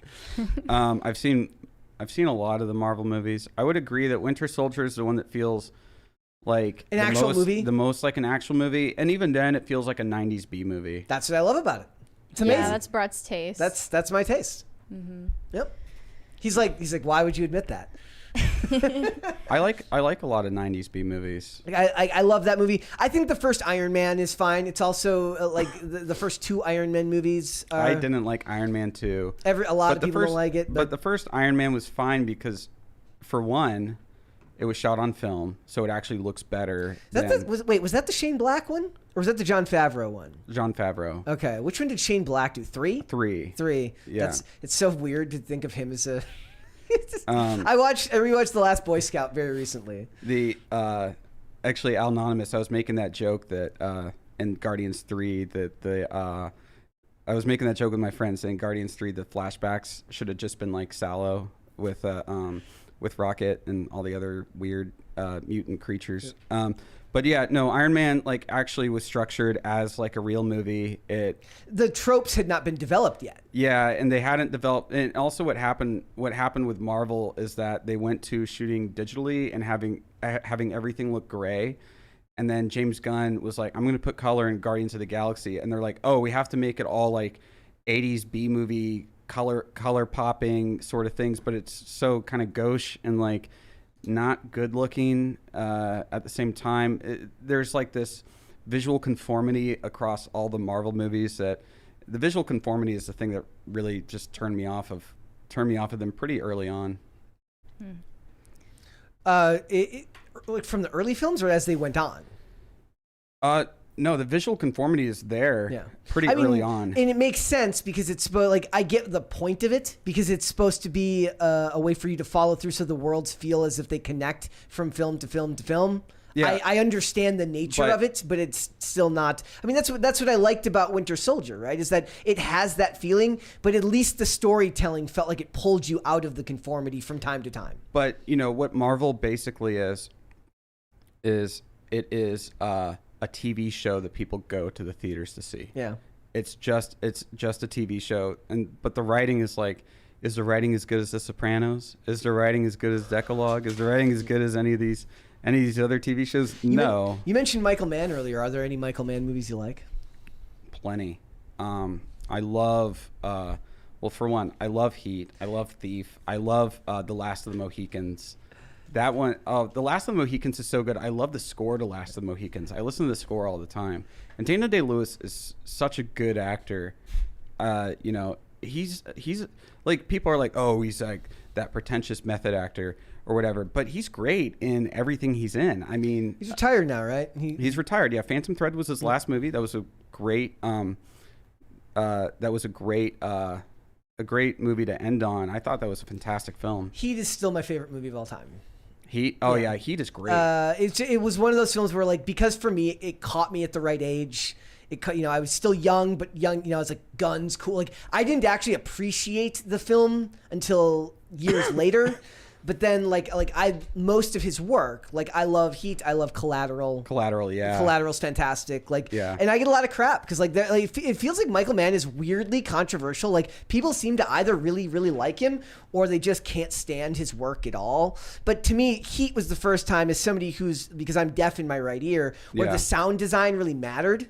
In Heat, especially during the bank heist scene, where the gunshots, you just don't hear the sound design on gunshots and squibs the way that they were doing it in that movie. Yeah, he has great sound design. He also has a great attention to detail when it comes to guns in movies. Yes. Where they, like, if they have a 6-shooter, they're only shooting 6 shots before they have to reload. And the funny thing is, it's such a small detail, but I still believe that and the budget on the first John Wick are actually what ended up making it iconic, because they talk about how, like, look, in that first John Wick, after decades of Bourne movies, with constant cuts in the older Liam Neeson gotten taken, they have to cut around the fact that he's just old and dragging his ass from shot to shot. But you know why the Bourne movies work better than Taken is that all the big stunts, all the big action stunts are shown in master shots. Yeah. So they're cutting to give it. I mean, that's Paul Greengrass's style, but it is showing like the big shots as master, so they're actually doing it. So it feels a lot more believable than like in Taken. And it fits the the tempo of the movie. It actually matches the tempo of the movie. It doesn't match the tempo of Taken. But I think what they talk about in the first John Wick, they pay very close attention to how many rounds are in his that he has in each mag, and they also they do most of the firearm shots wide, and that was at a time where it's like you weren't seeing headshots shown wide. They were cutting to the back so you couldn't see it happen. They were cutting around it, but in that film it was actually just because they didn't have the money to shoot multicam for a lot of those shots, so it was just wide like that. Also in the chat, people are mentioning, what about Miami Vice and what about Public Enemies? I actually think Public Enemies is underrated, but that's because I like almost everyone in that movie. I find Rory Cochrane to be an extremely underrated actor. I need to rewatch Miami Vice. I liked it as a teenager. Loved it. I think that there might be a they're re-releasing a lot of Michael Mann movies. I know they're releasing the director's cut of Black Hat. The director's cut is really the version you have to see. So. I'm waiting on this new release to see the director's cut of it. Miami Vice was one of the ones, because it was like one of the first films that was shot digital. Like, it was like completely shot on a Phantom, I think. And so I really love the fact that the night shots in that film, they feel almost experimental. Like, there's a lot of digital noise in those shots that probably would have been worked around. So I like that about the way that Michael Mann approached digital cinematography at that time, is that so many digital films now, they really try to replicate film. Yeah. And they have the budget to shoot on film. And it's like, why are you shooting digital and then trying to replicate film in post? Why not just shoot it on film? If you're going to shoot it digitally, because of the dailies, right? Because it just makes it easier. I mean, if you're in LA, you're going to get the dailies same day. Or no, I'm saying, but isn't it just like a cost turnover? No, not really, because you can record dailies on set even with film cameras. Like, the film cameras are like not, they're pretty high tech. Yeah. But what I liked about him is that he really embraced the digital aspect of it and made it look digital. Like, he wasn't trying to do something else. I love that. Yeah, and I like that. Like, he's using it like how I feel like you should be using it. A lot of people said that about Joker 2019, that it was shot digitally and then they tried to replicate the way the film would look. And the coolest digital that tried to replicate film, and they did it and I thought a very cool way, was the Batman, because they shot that on an RE65. And then what they did is they printed it onto 65 millimeter film. I think they did a bleach bypass. I'm not sure if they did the bleach bypass or not, but I think they did. And then they scanned it back, so it's somewhere in between digital and film, and I thought it gave that a pretty cool look. Yeah. I didn't like the Batman personally. Oh, I really liked it. It was just not for me. I will say one of the other cool, like the things that Miami Vice had going for it is like it was shot during hurricane season, so there was just a lot of shots that are just not they wouldn't be able to replicate. Outside of using CGI in post, like there's shots where like you see whole palm trees shaking that just wouldn't be doable unless you actually had the wind to do that. Like even wind machines wouldn't have been, because it's a wide shot, so you're seeing an entire Miami street of palm trees shaking that just wouldn't be doable otherwise. Yeah, well, I mean, you don't want to fix it in post. No, exactly. That's all. It's the joke, right? Yeah. You don't want to fix it in post. All right, let's move on. Shall we talk? Should we do super chats? We got super chats. Let's do We got some some super chats. 07s in the chat for single mothers. 07s for the single mothers out there. All right, go for it. Luis Aguilar said, guy in a Star Wars mask berated me for not wearing a mask. My reply, sir, please stand 6 feet apart. And he listened. I just kept going along my business. Did you call Order 66? I hope you didn't call Order 66. Corey Anderson said, Mary, say dog nipple. Brett, clip it. There I you- just said it, so I don't know if Brett's going to clip it, though. 1,000 Foot Deep End said, happy Friday, PCC. Sadly, I have to miss most of today's show live, but here's for the crisis meter. Welcome to the show, Kino Corner. Oh, thank you. And This is my first time on the show. Yes, and if you guys want to get a second crisis party, we're getting close there. Let's go. Fresh Meat said, Brent, don't give me the fact that you don't know my name. I have given you several crisis parties with $100 donations. Machinists unite. Okay. I remembered you. She remembered. I'm brain dead. Like there are times, I'm not kidding you, people will like send me messages and they're mad about something I said on the show. That's so weird because I don't get any of those messages. They're like because I don't even have the hottest takes. I'm the mildest person here most of the time. That's what pisses people off. And so like some people send me a message about something I said. I'm like, bro, that was like an hour ago. I forgot already. Dude, like you know what take got me a lot of hate? I didn't even necessarily dislike this movie. I opened it up by saying that I actually have fun with this movie, but I had issues with it. Was my take on Midsummer in a video. Yeah. And I was kind of railing against like what I thought were like weak script writing parts of the movie. And oh my God, I had so many people calling me a sexist, misogynist, or something like that, because I said, okay, sure, Florence Pugh can be the female Joker, and that's what they took issue with. Yeah. And I was like, but because she smiled. She smiled after she sentenced her boyfriend to death because her boyfriend was drugged and R-worded, and she saw it, and then she sent it, and I was like, but that's what happens in the movie. Yeah. But yeah, no, and then like I was on a stream and I had people in the stream chat going like, "Are you going to respond to the criticisms of the video?" I was like, "Yeah," God. And I said, "Yeah, it's called Midsummer for a reason." Look, I point this out all the time. I was like, look, people can pretend like they're so open-minded. When it comes to film criticism, especially when it comes to comic books in that world, there are takes you're allowed to have. And there are takes you're literally not allowed to have if you don't want to get mass pushback from people who claim to be so open-minded. Earlier today, I think George Alexopoulos on Twitter was saying like something about he mentioned the Barbie movie, and somebody's like, a grown man admitting he's going to go to a Barbie movie. Bad take. He's like, dude, like I'm an adult. And like, there's nothing less manly than letting another man tell you what you can or can't go watch. Like, no. So I think that this person in the chat was kidding, but they also said like, wow, grown adults going to see Little Mermaid. Yep. Oh no, and that same person was also, I think, calling me a soy boy and saying that we were woke, and then said he's unsubscribing because we're giving Disney money. So I'm not sure if he's like playing around or something, but Are we supposed to sneak into the theater instead of buying tickets? I don't know. Well, I didn't buy my What's the ticket, guys. I didn't give Disney any. I did not give Disney any money, for the record. Yeah. Well, then I hope we forced you to go. This person did. No, blame Timothy Poole. Then I hope nobody's going to see the the boycott game is ridiculous, because at this point you have to boycott everything. There's you better be using public square for everything, and you better not have any like I said, when the original Hershey boycott was going on, I'm like, everybody here fails, because I know a lot of people that eat Skinny Pop, and that's a product under the same umbrella.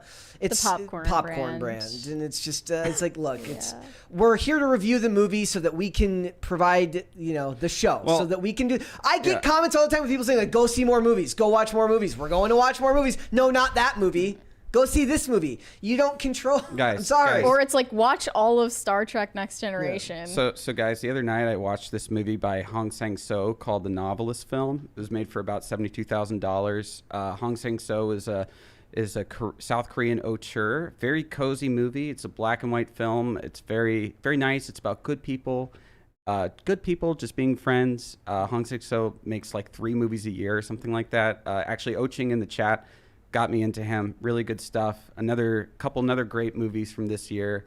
A lot of the great movies are coming out not in America but in Europe. So a really great film I saw was this Norwegian film you can rent right now called Sick of Myself. And yet another great film I saw this year was called Godland, which is Icelandic. But last year, there's a fantastic film called Lost Illusions, a French movie that won the César for Best Picture. I gotta cut you off. We got a $20 super chat super from chat. Grofty. He said, anyone going to check out Bert Kreischer's movie, The Machine, this weekend? Where is it being shown? Yeah, I don't know. I didn't see Hypnotic in theaters near us either. Ah, dude, I want to go see it. That wasn't being shown It's near so us. bland looking. It looks almost fun. Like it's I love William Fichtner though, so anytime I can go see William Fichtner on screen, I'm down, and I'm a Ben Affleck fan. But I actually do feel bad that I went and I saw The Mother because I was lazy and wanted to watch it on Netflix, but I didn't go. Not The Mother, just Mother, right? No, The Mother. I'm embarrassed because he's married to okay. J-Lo, and I watched the J-Lo movie, but I didn't watch the Ben Affleck movie. So Air? Cucked. No, he has another movie out called The Hypnotics, right? I think Is what it's called. Just Hypnotic or yeah, the Hypnotics? And it was only playing at a couple of theaters, and Yeah. it only got a couple of show times. But it was generically good looking, in that it was kind of new. It wasn't the same exact formula as everything, but hey. Oh, so I'll just finish on Lost Illusions. I think you guys might like it. I mean, it's a very French movie, so expect it to be very French in a lot of ways. But it's based off of a Balzac novel, and it's about a poet in the 1700s who moves to Paris, and he's having this affair with this high-class lady, but then he gets found out that he's not high class, so he becomes a journalist. And the whole movie is about how corrupt and how evil all the journalists are. It's about the corruption of him as he becomes this tabloid journalist that everybody fears. That's great. It's a really good satire. Or Nightcrawler, also anti-journo movie. Do 2 more and then we'll move on. Or N91 said, first super chat ever, currently coping with the loss of my dog, and just wanted you to know that you're just what I needed today. Love the show and thank you. Well, I'm sorry for your I'm loss. sorry about That's that. awful. Yeah, man, that sucks. Losing a pet, losing anything that you love is always absolutely terrible. But thank you so much for tuning in, and hopefully Hope things our get better. stupidity helps. Yes, exactly. Dr. Tran said, off topic, but there are still records unreleased from the Columbine shooters' diaries. Some think it's unreleased because there was Fed or state influence. Yeah, I mean, there's also the basement tapes that's never to be seen. Yep. Probably. Yep. I wouldn't really trust anything new that comes out about that. Grofty said, so many parrots in the film industry, why add AI?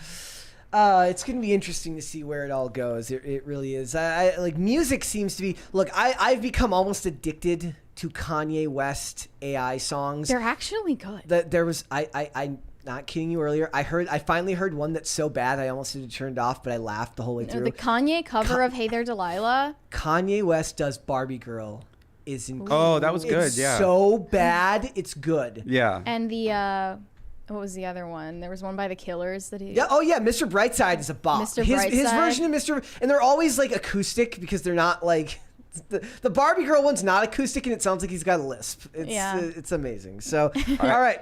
Oh, go ahead. I was gonna say I agree, Joel. We should just boycott all beer. Beer sucks. Beer, beer actually has so much like progesterone and stuff, xenoestrogens in it that like it turns you, it's worse than soy. If you shouldn't be drinking beer. No one should be drinking The Bud beer. Light boycott is funny because it's like I wasn't buying it anyway. So.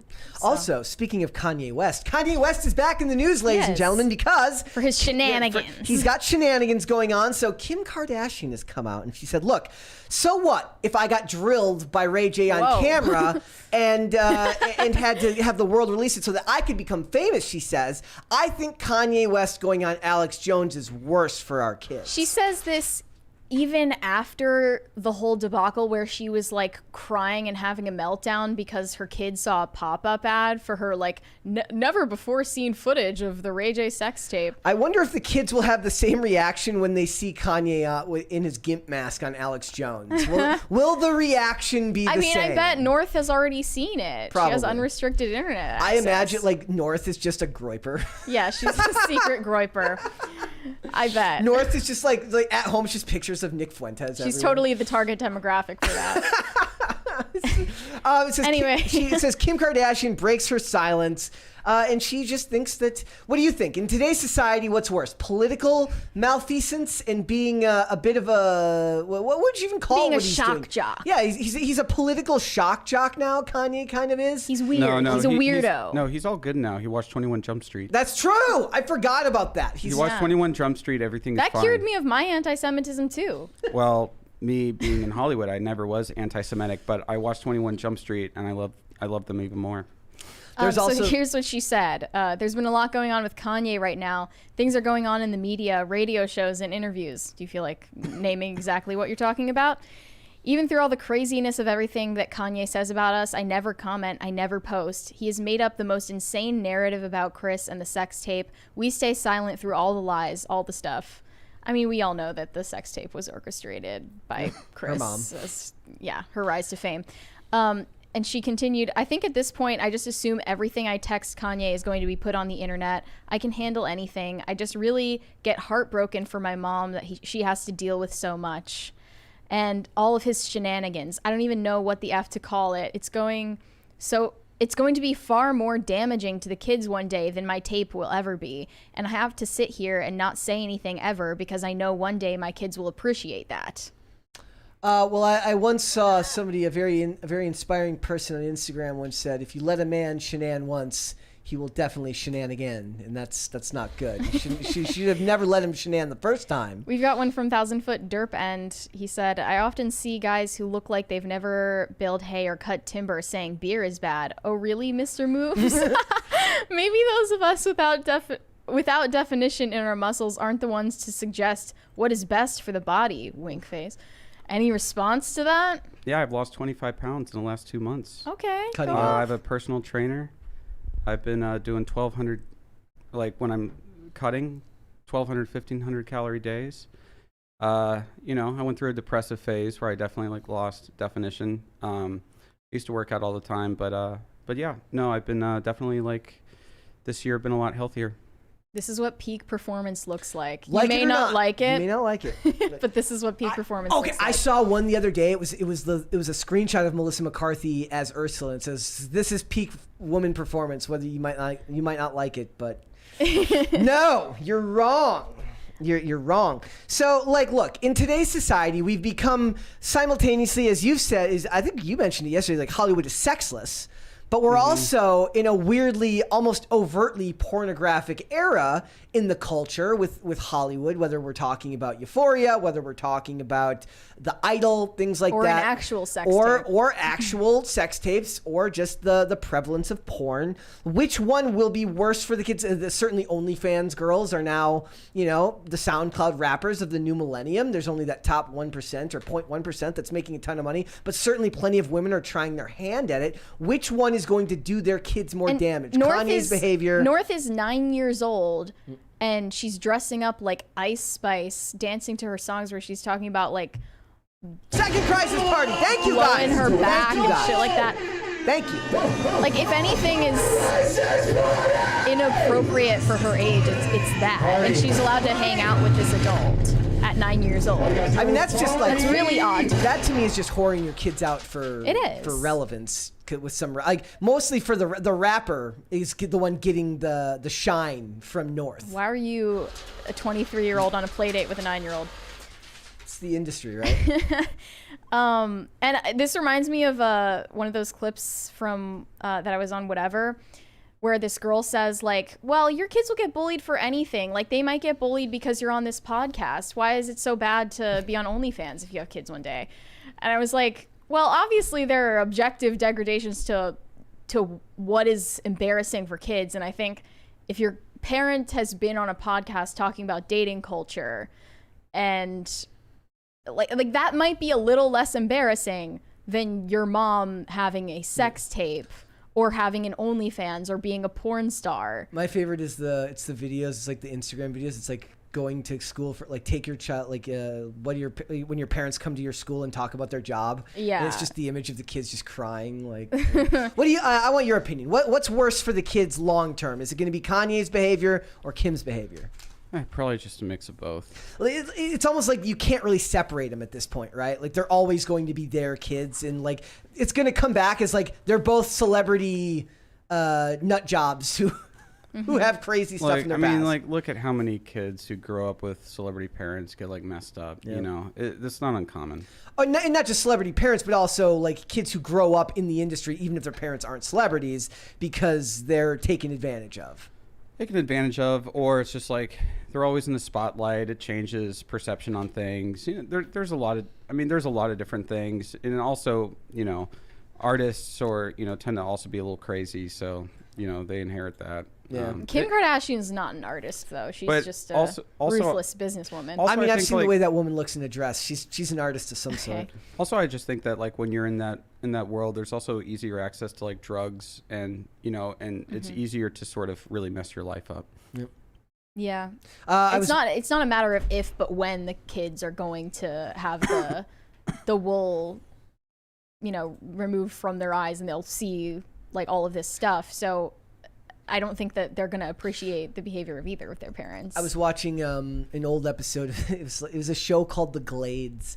It was from A&E from like a decade ago, and Eddie Furlong showed up in it, just looking wide. He's from Terminator 2. Looking wide. He's John Connor in Terminator 2, and he's turned his life around since then, from what I understand. Like he went through a very bad phase, messed his life up, and then had to turn his life around. But that's not easy. Well, and you can also think of like when you're in that industry, the stress of it's not like you have a normal job or anything. It's always like, what's the next gig? Yeah. And it's like you're only as good as your last movie. And so if you have like a bad movie, a string of bad movies can kill a career. Yeah, exactly. Yep. And yeah, exactly. And who do you think is the best? What child actor transitioned into adulthood the best? Do you think that's kind of putting you on the spot, because you kind of like time to think about that? This reminds me of like Kieran Culkin talking about the effect that like being a child star had on his brother. Yeah. Like he actually feels bad for him because he didn't have to deal with nearly the same amount of. And Macaulay scrutiny. Culkin was kind of like in the same breath of Will Smith, of cultural icon at that time. Yeah. Of the impact he made on the culture, right? Yeah. He went through a bad phase too. I mean, I would say probably Jason Bateman. Yeah. Because he was in the one Little House on the Prairie show as a child actor. Ron Howard also, had a good job of transitioning to like directing and making a good career for himself afterwards. I mean, there's been some good ones, but I think for every good one that was able to transition there's so many that like didn't. Yeah, they kind of fell off. And I mean, sometimes too, it's just because they did acting as a kid and they don't want to. A lot of them go behind the camera. Like, we'll end up working either like or going into totally different industries. Like the kid who was in Charlie and the Chocolate Factory, or Willy Wonka and the Chocolate Factory, the 1971. What about Dakota the Fannings? The Elle Fanning and Dakota Fanning, like they did pretty well. Fairly normal, right? Yeah. The girl from The girl from Pretty Little Liars, she ended up being fairly normal. She was a child actor. I don't remember her. Not Ashley Benson. Sasha Patrice. She started off as a child actor. She turned out vaguely on the cusp of normal for the most part. But a lot of them. And then Scarlett Johansson was a child actor. And so was Natalie Portman at 12. Natalie Portman, yeah. Yeah. But she like kind of, I don't know if she denounced Leon the Professional, but like She did, yeah. She essentially kind of did, and like says that she thinks that it's like been misinterpreted over the years. I think some of them end up going into voice. I know the girl we were talking about the other day. I was laughing about how they recast the girl who played President Whitmore's daughter in Independence Day because they just didn't want to use, even though the little girl who was in that movie was still acting, she's mostly doing voice work now. And they're like, she's fine, but we need somebody who's more traditionally cute, and they got somebody different to do that role. Jake Gyllenhaal too. He's Yes. a child actor. Yep. Yeah. Or even if you want to count, Justin Timberlake was a singer, and he was in the acts. Mickey Mouse Club. Yeah, So he was Ryan Gosling. Yep. So all of those guys, as close to normal as you can get into adulthood, they're still working. Ryan Gosling is going to be Ken, for gosh sakes. So how bad could it be? Well, it's interesting to me the difference between like kids that come out of the Disney machine and like what happens to them. It feels like the singers 'Cause get the it's- worst of it. Well, yeah. The singers seem to end up way worse than the actors to me. I don't know why. I mean, but Nickelodeon. It's probably a harder life touring than just going onto a movie set, shooting your thing, and then going to the premiere. Yeah. Well, and is that part of it too? It's like a lot of kids, like we talk a lot about like it's just not normal to be a minor and work unobstructed with adults. Like it's just not a normal thing. Like they talked a lot about how when Joss Whedon's career kind of tumbled and he got all the bad press about being kind of who he was on set, they would talk about how they're like, look, he wasn't allowed to be left in a room alone with Michelle Trachtenberg. And the implication there is that he was doing something sexual, but it was because he's just mean. He's a dick. He's yelling at her, and she's 16 and she doesn't know how to handle that. Like and that's old. Like even 16 still, it's not an adult, but it's not a 9-year-old having to take direction from an adult. But still, even at 16, you're not like mature enough Exactly. to really understand. It's like, okay, he's gonna yell at me and whatever, and then I'm gonna go on set, I'm gonna do my thing, and then it's gonna be over and it's gonna be done. I actually rather work with people who are like that like will just yell at you and get it all out of their system rather than being like constantly passive aggressive. Yeah. But True. Yeah, like it's just like, but for that, it's like there's supposed to be people there whose job it is to take care of them. Have you like encountered some pretty explosive personalities, I'll say? Behind the camera, some ADs, some producers, not really any like actors that I've worked with. Okay. One actor who was kind of a dick that I worked with briefly on a movie when I was like 19 was Tom Sizemore.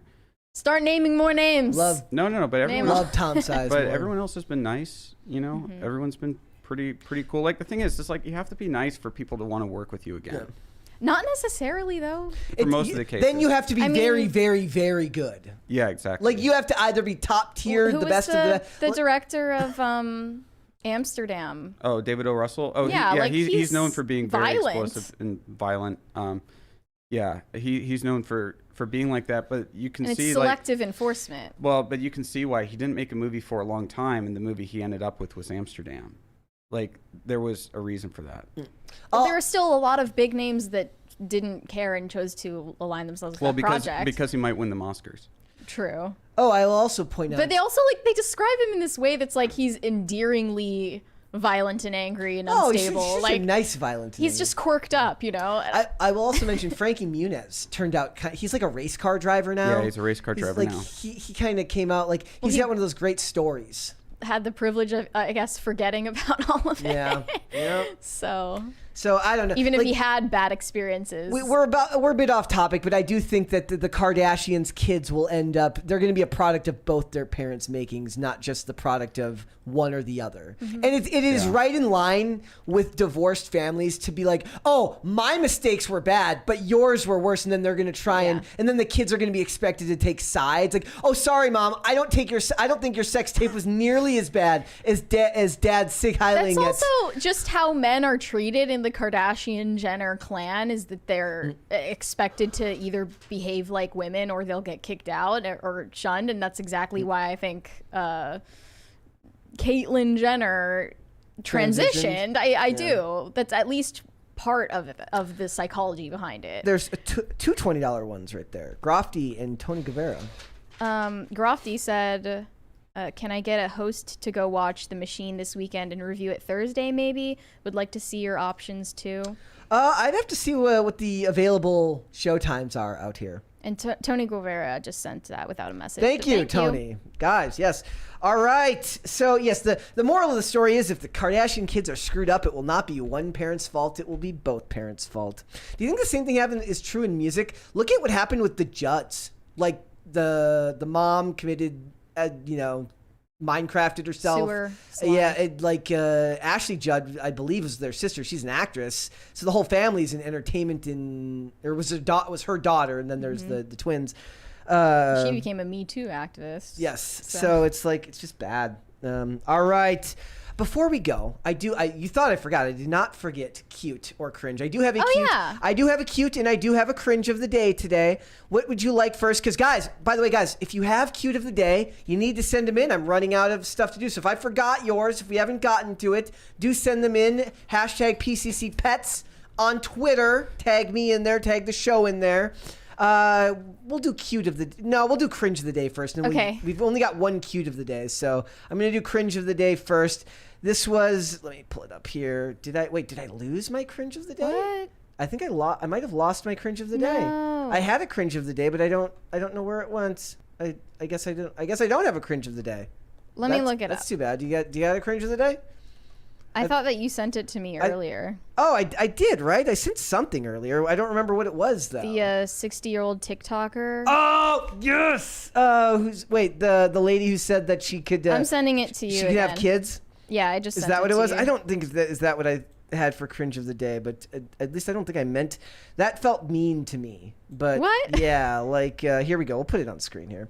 But yeah, she's like she had kids at 39 and then said she could have kids at 60. She's like, She says, I'm just getting started. That's very weird. I don't think that's what I had for cringe. I thought I had something else for cringe of the day. I could have... it was the Khloe Kardashian, maybe? I don't know. Now I'm feeling bad. Oh, no. Haha, I found it. Don't worry, guys. Oh, this. Yes, Marvel has submitted She-Hulk for 19 Emmys. Yeah. 19. I am sure Kino wants to watch twerking I've seen She-Hulk. Twerking She-Hulk. What'd you think? Mumkey and I, there is a Kino podcast. We did a weekly She-Hulk review. We reviewed every single episode of She-Hulk. It was torture. I hated every second of it. Yeah. Were there any upsides? No. Any at all? It ended. Yeah, Okay, there's that. It ended. It was the twerking was like... That was just the tip of the iceberg. Yeah, just the whole show. It's just bad. But if you guys want to hear our thoughts on it, I think our episodes are pretty funny. That's what matters. So, we watch the bad stuff like Santa Inc. and Velma. Damn, we did Velma too. Yeah. I actually found Santa Inc. worse than Velma. Yeah, Santa Inc. is worse than Velma. It's even more mean-spirited. So, How is that even possible? No, I'll tell you why. Because, okay, as mean-spirited as Velma is, it's mean-spirited towards a fan base. Santa Inc. takes an inherently good-hearted time of year, a time where optimism is supposed to rule, and is intentionally mean-spirited against that optimism. Okay. It's awful. Yeah, well, there's a reason why HBO took it down from their streaming site. Is it gone now? I believe Amazing. so. Good. Have you watched Rings of Power? No, it was too long for me. Yeah. And we reviewed all of that. And I'm a big Lord of the Rings fan. I grew up reading all the books. I saw all the movies in the cinemas when they first released and everything. And, I didn't even watch, I watched, one of the new Hobbit movies. But I'm just like, look, I like the Lord of the Rings. I don't want to watch this other stuff that's, not done by the same people. Yeah. And it's, and not even based really on much of the books. It's a totally new story. Mm-hmm. I'm just not interested in something Lord of the Rings related that Tolkien really didn't write. Yep. So All right, and I do have one cute of the day. This is River, also known as Little Shit. He's attending a conference this day. Put it on screen right there. It's very cute. It's got a bow tie on. River's got a bow tie on. That's cute. That is adorable. So if you guys, if you Little have, shit. yeah, that's what his words, not mine. His words, not mine. All right, Mary, we got some super chats there. Corey Anderson said, Brett, are you a fan of the 90s movie Airborne? That is a big 10-4, buddy. Of course, I'm a 25-year rollerblader. So yes, it's one of the first movies that I saw, and it's also think about this: Jack Black and Seth Green in a movie in 1993 together before Enemy of the State. That's incredible. It's an incredible accomplishment. Oh, we got a $20 from Tony Guevara. He said, we are getting dangerously close to a third crisis party if anybody wants to make that happen. But yeah, if you guys... crisis party? What? It's just the lights and the... I know. But like, what sets it off? $100. Oh, okay. So it's a also, like, go. I don't even know if there's a place where you can go watch Airborne. You can watch Brink on Disney Plus if you dare to have Disney Plus. I don't even have Disney Plus. Hey, there's a lot of websites online where you can watch just about anything. Yes, that's true. Okay, I was wondering about this. Is it against TOS to like advocate for either explicitly or implicitly advocate to break a law? Well, that I mean, technically, yeah, but of any kind. Hey, I could be talking about HBO Max now. You could. That's true. You could absolutely be talking about that. You could be talking about password sharing. I do love the movie Airborne. I love the movie Brink, but I love Airborne more. Andrew Jacobs said, Jesse Ventura 2024 payback time. I'm just asking questions. What are the results on the poll? I think we just decided who wins in 2024. We got a $20 one right there from 1,000 Foot Dirt. Oh, he said party, dance, monkeys, dance. Well, he's right. He set it off. So here, let's end the poll, ladies and gentlemen, with 74% of the vote. Wow. Sir Drumpfler wins. He's going to be president in 2024. I voted Bindon because I'm an underdog. Bindon. Other got 22%. Yep. And there's one. There's two $20 ones right there. Francisco Sanchez Jr. said, "Hi, have a fun weekend, PCC, CCP, and all of the chat." We can't see. We're very clearly not CCP because we shared those not approved CCP articles earlier about the Little Mermaid. So how could we possibly? We're beholden to nobody. Like Xi Jinping's got nothing on us. And then one more $20 one from Surge.com. He said, Brett, Team X Blades or Team Pup and Suds? Okay, my friend. First of all, fun fact, they spell X-Blades not just with the Z in that movie in Brink. They don't spell it with the E, so it looks like X-Blads. Second of all, I am Team X-Blades because I have a Team X-Blades shirt that I got, like it's like a rip-off version of it. It's very clearly a screen print off eBay, and when I wore it skating for a day, one of the stars of that movie liked the post and shared it. The guy who played Val in that movie, Sam Horrigan, who is also Spike in Little Giants, I might add, actually did rollerblades, so he did his own skating stunts in that movie. Are you gonna call out all of the inconsistencies in Barbie? Are you going to make a 5-hour-long video? Yes. Going through shot by shot of all the inconsistencies? Dude, I could do that. Like, no, here's the thing. The scene of the people, like, doing the rollerblading in the neon, it's just sending the industry back another 20 years. It really is. It will. In a good way? No, not in a good. I mean, it doesn't matter to me. I've been doing it for so long, it just doesn't matter to me. But yeah, like, because that's what people think of. If you say rollerblading, they don't think of you doing tricks. They don't think of Barbie and Ken. They think of Barbie and Ken, and they think of skating on the boardwalk. So they're once again sending us back flying up another 20 years. But you know, it is what it is. But yeah, yes, Serge, I got Val the guy who played Val he reposted it when I shared that thing of me skating with the Team X Blads shirt. Or Blade, if you're French. Sketch Therapy said bad reviews cost more tickets than are paid by reviewer. It's saying like us going to see it and paying to see it is costing them more money because people give a bad review. So even if you pay for it to go see the ticket, if you give it a bad review, you're going to cost them more money by doing that. I guess so. And we didn't even give a bad review. I don't need to justify this to myself. We gave a review. No, I told people not to see it. The conservative gamer said, Brett, I seem to have dropped my cigarette. May I have another? No. Okay. Half-breed observer said, new sub, love it, and hello, Peter, remember me? I don't really remember like online news usernames that well, but if we interact in the past, much love to you. Shout out to Half-breed Observer. Half-breed Observer. Shout out. Hope you have a wonderful day. Hope you guys have a wonderful Memorial weekend. Yeah. And a big shout out for joining and subscribing to the channel. So thank you. Yeah, exactly. Support my friends. Grofty said buck. Thank you. Let's go! And Buck is what sent Grofty, I believe, sent a $20 Buck yesterday after the end of the show. Yeah. That set off the last crisis party. So you were the one who made that happen. You were the one who made that happen yesterday, buddy. We need another post-show crisis party. That was crazy. That's never happened before. That guys. Yesterday was the first time we had like a show actually go off air and still get a crisis party. So thank you. Wrath said, how do you submit pets for Cute of the Day? I'm glad you asked. Okay, so yes. So if you have a Twitter, go to Twitter and hashtag PCC Pets. And if you tag me in there at Brett Dasovic on Twitter, it'll get to me faster. I double checked everything today and looks like I'm all caught up, but it is possible. Sometimes Twitter's algorithm just sucks as far as like looking down the timeline. So it's possible that I missed stuff and we got so many that, you know, I missed one, so resend them, and we will hopefully be able to include them. I love having Cute of the Day. It brightens the mood. Grofty said, party, happy Memorial Day, remember the fallen. Yes. Yes, exactly. And then one more from Rhaegar the Targaryen.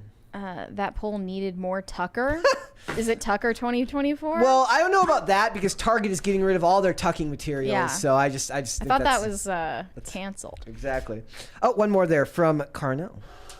He said, here's to hopefully getting the crisis party bubble machine for episode 400. Let's go. Let's just ruin all of our computers. Just all the equipment gets broken. And then the next day they're like, where's the show? And we're like, the Superchats. You asked for this. This is your responsibility, guys. You're the bubble machine would be cool. A fog machine would be cool too, but you do not want to be in a fog machine up here. Yeah, I don't know if it's going to be possible, guys. Maybe dry ice. Yes, we did fog machine out in the outdoor skate park, and it was not fun in an enclosed space. Would dry ice work? I don't know. I don't know if that's thinner, if it's gonna be less bad for your lungs. I mean, I don't care about my lungs. I inhaled helium for 300. That is true. We could do helium again. All right, one more from Grofty.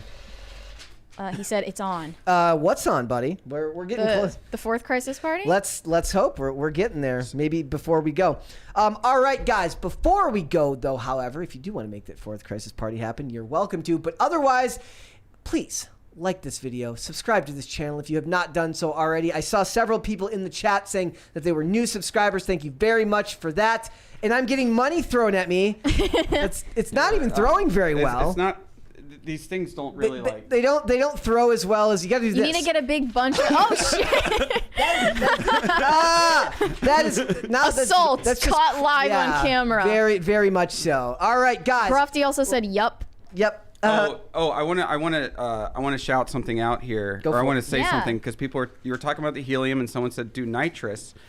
I want to say something is that in Blue Velvet, if you guys have seen that movie, the original script, Dennis Hopper was supposed to be sucking in helium, but Dennis Hopper told David Lynch, he's like, I'm not gonna do that. It's just gonna be like strange. It's gonna be strange and not like a way that I think will work.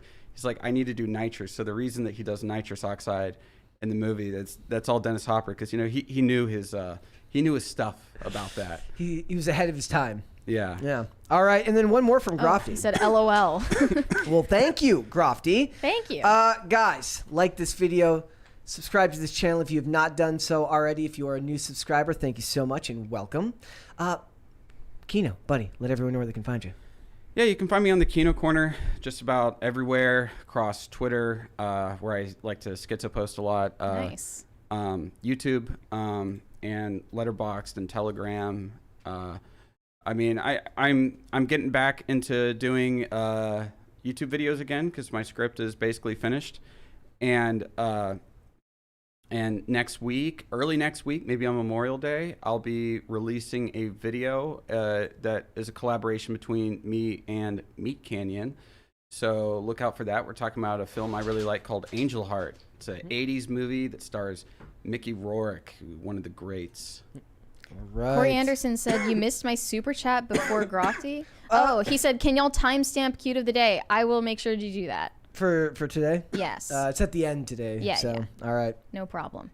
All right. Mary, where can they find you? Yes, you can send me validation on Instagram at Mary Archived or send me hate on Twitter. That is also Mary Archived. And I did want to warn you guys, I'm going to be on vacation soon, starting on, what is it, the 31st? Yes. Right. I mean, it's your Yes, it's your yes. vacation, Mary. I'm not a travel agent. Yeah, the 31st through, I believe, the 12th. So fair warning for that. And we're also going to be gone for Memorial Day weekend. Through the 12th or through the are you going to be here on the 13th?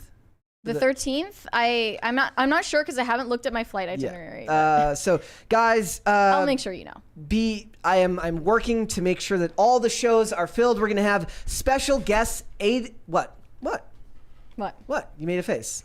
No, I didn't. Oh, I was like, was I announcing something I'm not supposed to announce? I don't think so. No, it's okay. Aiden Mattis from the Lore Lodge will be here for a full week. Yeah. From the 5th through the 9th, me, him, and Phil are going to be doing 3-person shows on Monday, and then Tuesday through Friday, we're going to try and bring in a special guest from around the company throughout the whole week. So we'll be having 4-person shows throughout the week. We got a special guest on Friday that week. And as usual, special guests on Fridays. Yep. So we're gonna have some fun. It's gonna be different. I'm looking into ways right now in which we may change the topic. Like I want to be able to have Aiden lean into what interests him as well as what we do here. So it may be a bit of a hybrid as far as the show goes. So it may look a little bit different for that week, but it's gonna be fun. We're gonna make it. There's a lot of like paranormal and like ghost stories, but also celebrities. Yeah. So that's the goal. Is like like esoterica. It'll be interesting. On June 9th, the special guest that we have for that day is interesting, and he'll have an interesting talk with Lore Lodge. Yep, for sure. We got to. Yeah, I was just when I was looking into him, I was like, oh yeah, they'll have stuff to talk about. So guys, it's going to be a lot of fun. If you'd like to follow me, you can follow me on Instagram and on Twitter at Brett Dastovic on both of those platforms. This show is here Monday through Friday, 3 p.m. Eastern Standard Time. That is noon Pacific. If you'd like to listen to Pop Culture Crisis rather than watch the show, we got one from Disco Jensen. He said Crisis Party. Oh, it's coming. Remember it's on the timer. So I mean, I suppose I could set it off manually, like just as we go. No. Just let it go naturally.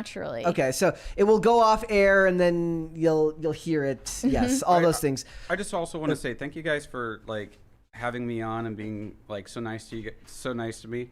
It's a pleasure to be here. Yeah, Thank man, you it for was a ton of coming. fun. Yeah, we'll have you back. We'll keep sure. doing this. Yes, 3 p.m. Eastern Standard Time. That is noon Pacific. If you'd like to listen rather than watch, we're on Amazon Music, Apple Podcasts, Pandora, and Spotify. And if you'd like to follow the show on social media, we are on Twitter at @popculture_show, Facebook and TikTok at Pop Culture Crisis, and on Instagram at Pop Culture Crisis Pod. We will be back with another episode on Tuesday. We'll be back then. We'll see you then. Later, guys. Bye. And